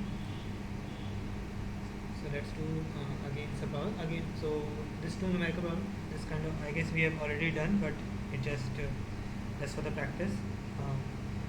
The wordings might change. So similar. So it's a similar problem that we have done. So aluminium has a TC. So aluminium material is given. It has a TC of 1.14 Kelvin, and assuming it is in the BCS weak coupling limit, calculate the superconducting gap, which is 2 delta. So basically, the formula that we have for the TC that we used in the previous problem as well, that is for this weak coupling case only. So within the BCS theory, as you have discussed in some other this problem today as well. So basically, within this weak coupling mechanism, when we have weak coupling of electron phonon coupling, then only we use this BCS theory, and this BCS theory gives us that formula for this superconducting gap. So again, we just have to find the superconducting gap. So here, what is given to us? Aluminium has TC equals to 1.14 Kelvin. Now to assume in BCS weak coupling limit. Okay. So basically, this is the formula that we have used earlier as well today. At 2 delta naught, that is equals to 3.52 times kBTC. Remember that, so this delta, this superconducting gap, it is at T equals to 0 Kelvin. So this is at T equals to 0 Kelvin. So within the lecture, because delta, that is also dependent on your temperature as well, as you have seen in your lecture. So this is that we're talking about it, T equals to 0 Kelvin, what your this superconducting gap is going to be. Now, again, where this Kb is your Boltzmann constant.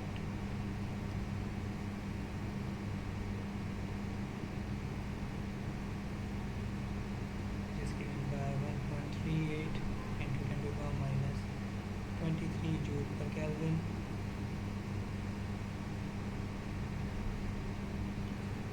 Therefore, again, the energy gap. Just use this formula basically.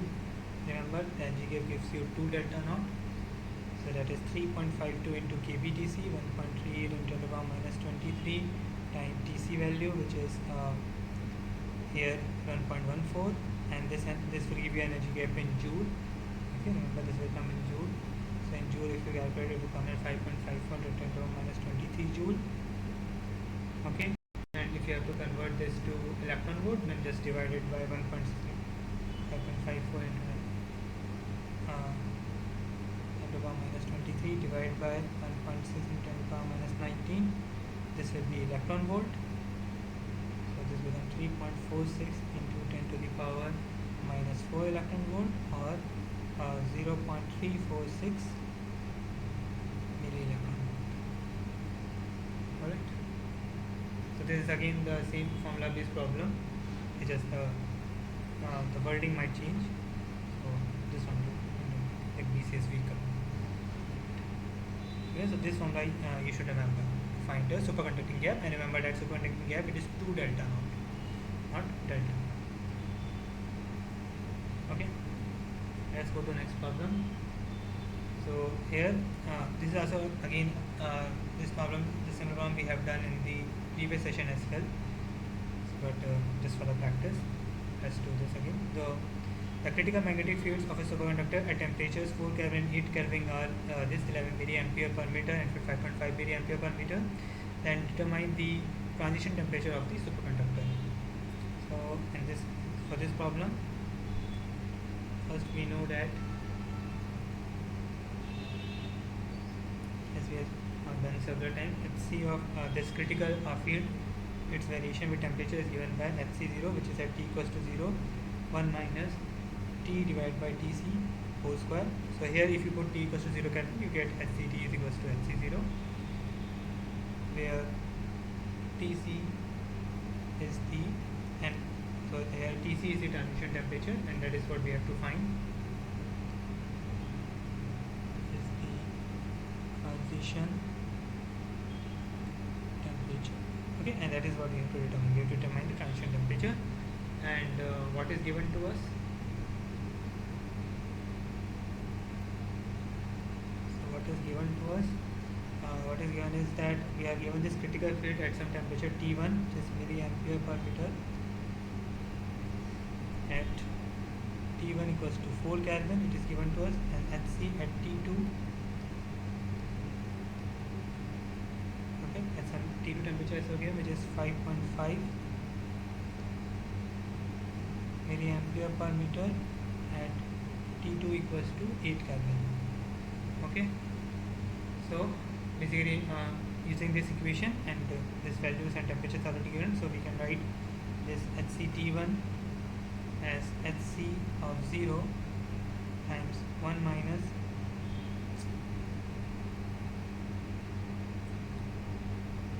T1 by Tc whole square. Okay, so let's say this is our equation 1, and similarly we can write HCT2 as Hc0 1 minus T2 divided by Tc whole square. Okay,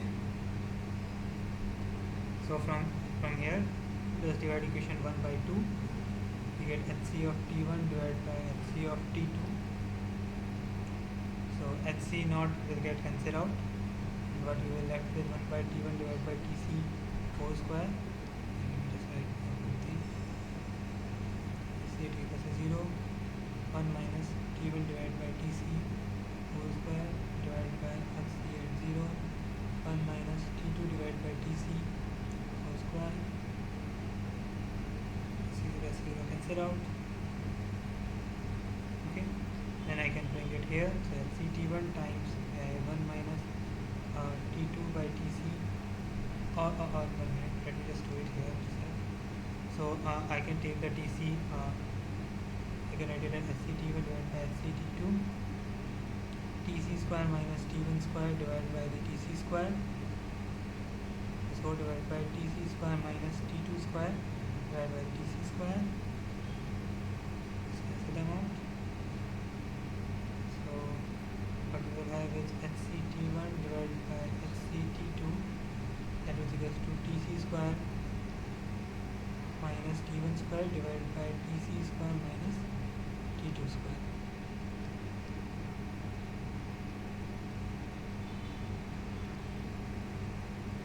Alright, just take it there. Hct1 times Tc square minus T2 square, Hct2 times Tc square minus T1 square. Okay, so from here I can take Tc square, I can make Tc square common here.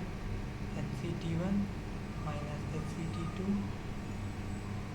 that will be equals to this there, so it will be Hct1 times T2 square minus Hct2 times T1 square. From here you can derive this formula. Tc will be equals to hc T1 T2 square minus hc T2 T1 square divided by hc T1 minus hc T2. Okay, so this is Tc square. So we have to take, so the Tc will be equals to 1 by root 2, 1 by root 2 or 1 by square root of this, or 1 by 2 to the power for this. Okay, so this is the basically the formula that we have derived for Tc, hc_T1 times T2 square minus hc_T2 by T1 square and T1 square divided by hc_T1 minus hc_T2 whole to the power 1 by 2. Now just put in the values. So what we have is, it is 11 milliampere, all the values are milliampere, so the milliampere will be cancelled out. So I will just write 11 here times 8 square minus 5.5 into, let me just write, okay, it is even milliampere per this, but let me just write milliampere, so it is ampere per meter is the unit. So 11 to the power minus 3 ampere per meter times the 8 square T2 square, hc_T2 will be 5.5 into 10 to the power minus 3 times T1 square 4 square divided by 11 into 10 to the power minus 3 minus 5.5 into 10 to the power minus 3 4 to the power 1 by 2. So if you just calculate it, okay, you will get your Tc will be approximately equals to 10.6 Kelvin. Remember, it is actually this, remember the square root, you might get a very high value, that will be Tc square. So Tc will be equals to approximately 10.6 Kelvin. Okay, any doubt in this problem? So this was the same formula based problem, only we have to find, we have to do some tricks, and I guess I have done this problem in the previous session as well, one problem like this. So it was just for the revision. Alright, so let's go to our next problem. So in problem 16, what is given to you? From the following statements, we have to choose the correct option related to qubits. Okay, so so quantum computing was discussed a little bit. Very small discussion is there, I guess, but I guess that is enough to answer this one. So these are the options. So first of all, it is asking is we have to find the correct options relating to the qubits. Among these 4 statements are given to us, and we have to find which one of them are correct. So first, so for the first statement is the 2 orthogonal z basis states of a qubit are defined as 0, 1. So that is actually true. So the 2 orthogonal z basis states are defined of a qubit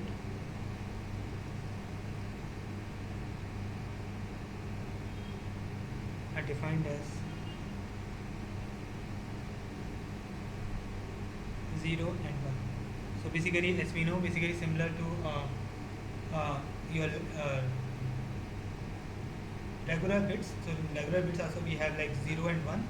So if you talk about, so in quantum computers also, basically first we take this orthogonal z basis states of the qubit, and they will be 0 and 1, and then we will do a superposition of them within the x basis states.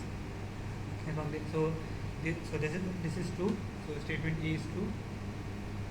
Okay, so A is correct. Okay, A is correct. And then it is asking what is the 2 orthogonal basis set x basis states. So the 2 orthogonal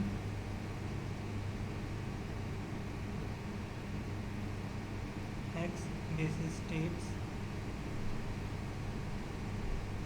are, so the x basis states, they are given by 0 plus 1 divided by root 2 and 0 minus 1 divided by root 2. Okay, and the orthogonal y basis states,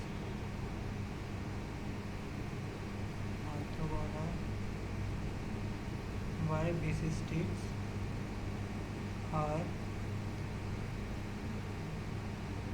so they are given by this I plus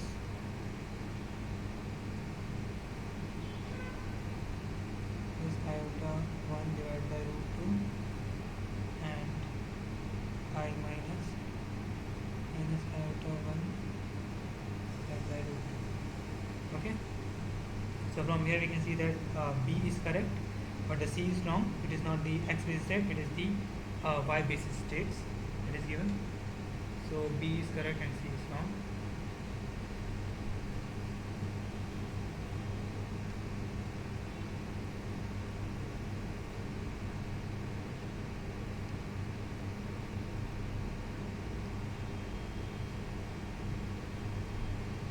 Okay, and the last statement is if there are n qubits in a quantum computer, then it will have n square different states.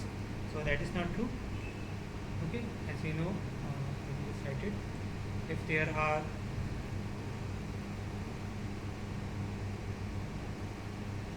n qubits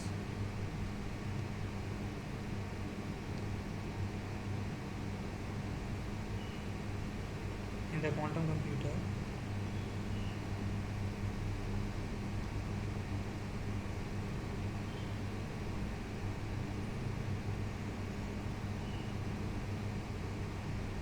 then it will have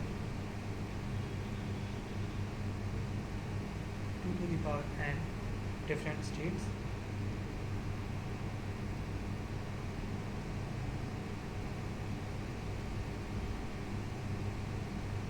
Thus holding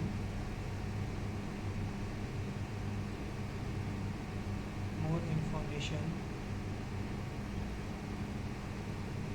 than logarithms.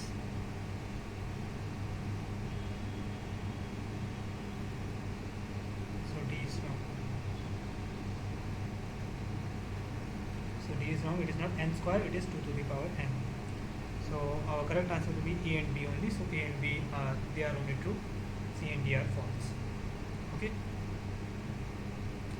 So let's move on to our last problem. Last problem of this session. So in problem 17, so this is also okay, multiple choice one. So with regard to not yeah, PDF of vehicle, so that is uploaded on that link, I guess. Yeah, we'll check, but on that Google Drive. Hello. Yes, yeah. Let me just check.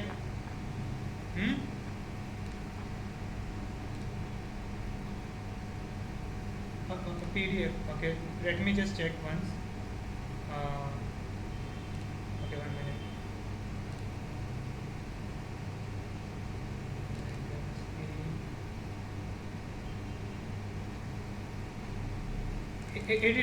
No. Week 11 PDF is also there. Week 11 PDF is also there actually. Week 11 PDF is also there. In that drive folder, you can check. Now it's there, na? Okay, yeah. Yeah, it's there. Okay. Okay, yeah. So, alright. So let's just complete this last problem. Just 1 minute.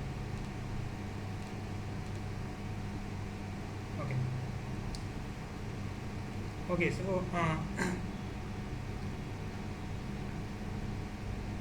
can you mute yourself? I guess there is some sound coming.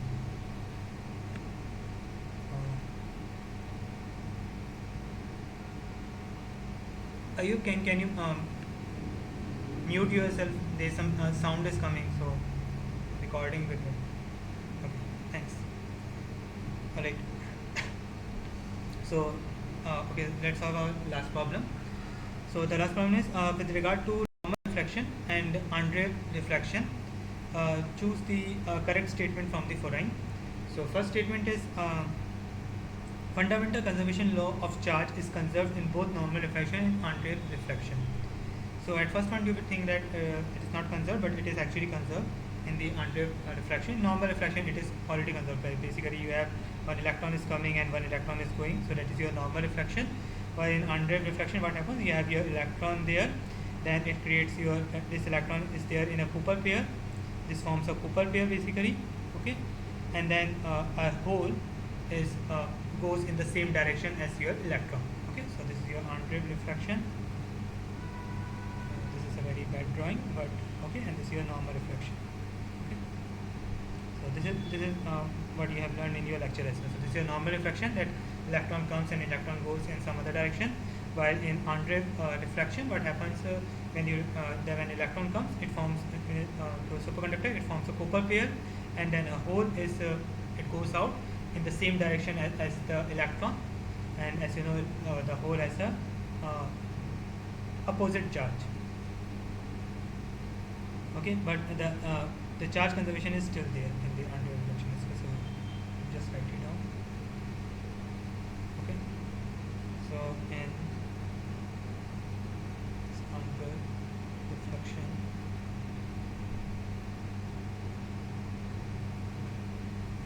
the reflected particle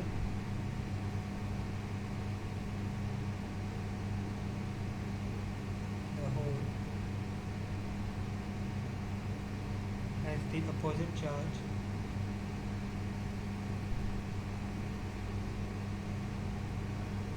as the incident particle, the electron.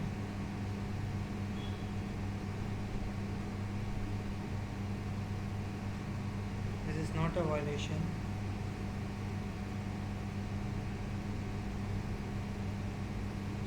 of fundamental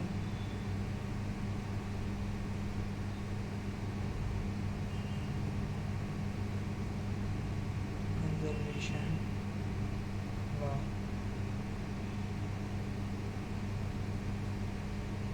Okay, so but it's not a the refractive particle is a hole, and they have the opposite charge. So the refractive particle and the incident particle, they have the opposite charge, but it is not a violation of any fundamental conservation law, or you can say the fundamental conservation law of charge. The fundamental conservation law, the missing charge of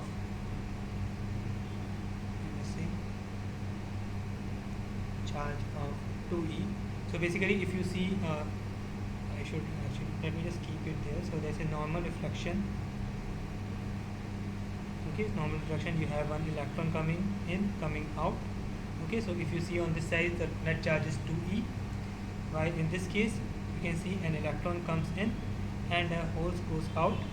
So net charge here is 2e, while net charge here, you can see it is 0 basically, because plus e and the hole will have a minus e charge. So net charge is 0 here, while this is the 100 reflection. So you can see that, okay, so net charge here is 2e, while here the charge is 0. So you can say that, okay, the charge is not being conserved in this under reflection, but that is not true. Basically, there's missing 2e charge, so we are missing a 2e charge here. So the missing charge of 2e is absorbed into the superconducting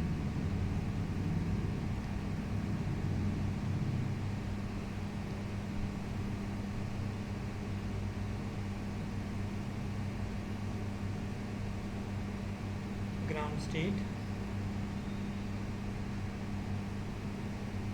as a copper pair. It is missing only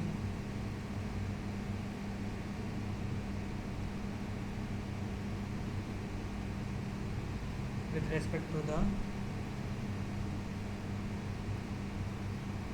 excitations. So basically, as I said, basically this hole goes out, and this electron will create a Cooper pair here within these superconducting states. So overall, the charge here will be still 2e. Okay, so the charge is not lost. Only within the excitations, if you see you see that, okay, there is no the charge is not conserved, but it is actually conserved. Okay, the missing charge 2e is said in this sense. Although you can say that basically there is charge e basically. Okay. Alright, only with respect to excitations. So this statement, A statement is true, then this first statement is true. Okay, we have all of these options as well. So I'm trying to putting a tick here right now. Then the second statement is energy is conserved in both normal and unwave reflection. So that is that is also true. The electron is at an energy E and an energy epsilon above the Fermi level, and the hole is at an energy epsilon below it. Both particles have the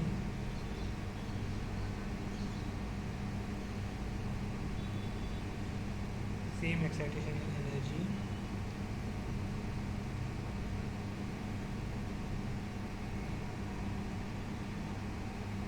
epsilon. So under reflection is there. So on this under reflection is therefore an elastic scattering process.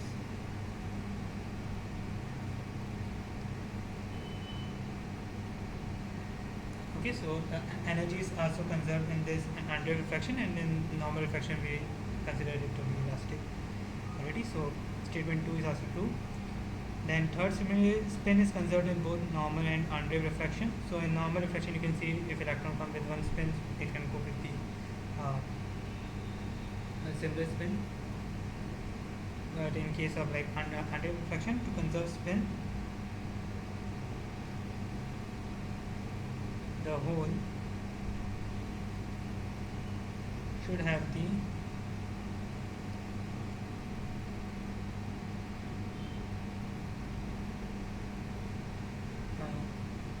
opposite spin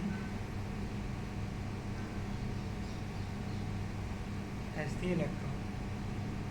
Okay, so if this condition, and this condition could be this could be most likely done most likely happens when we have this under refraction. So the spin is also conserved within both the normal and as well as the under refraction, and thus our answer is 4. All these 4 statements are true. So within this under refraction, we have the conservation of charge, we have the energy conservation, and also we have the spin conservation. So all the 3 things are conserved within this under refraction as well. Okay. Alright, so this was the last problem of this session. Okay, so this was basically the last sessions, the last normal session, and we will also have, I'm not sure, but I guess on the 18th next week we will have one more session, which will be the last session of this for this course, and it will be a revision kind of session. So we will try to discuss problems from week 1 to week 12. Some of the problems from week 1 to week 12 to give you a revision. Okay? Any doubts? Yeah, I don't know any tips regarding the examination because I have not given this examination, but I guess most likely just solve, like you have seen these problems in the problem solving sessions, and also you have done the assignment problems as well. So I guess if you have done, if you just see if you have done all those problems and some of the problems that I have discussed as well, I guess you will be able to do good in the examination, because most likely I guess the problems will be similar to what you have done in the assignments. So the problems are not going to be any out of the syllabus or any difficult. Most likely they are going to be on the same level as you have done in the assignments.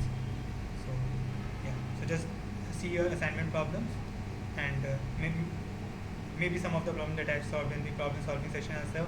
So they were also, I tried to keep them on the same level as the assignment problems. Some of the problems were like in the problem solving session, they were a little difficult, I guess, from the Gitter and all which I have taken. But mostly, I guess if you were able to solve the assignment problems, then the examination would be not much that difficult. Okay. Okay then. Okay. So let's meet on. So we will have our last session next week, most likely on the 18th. Thank you.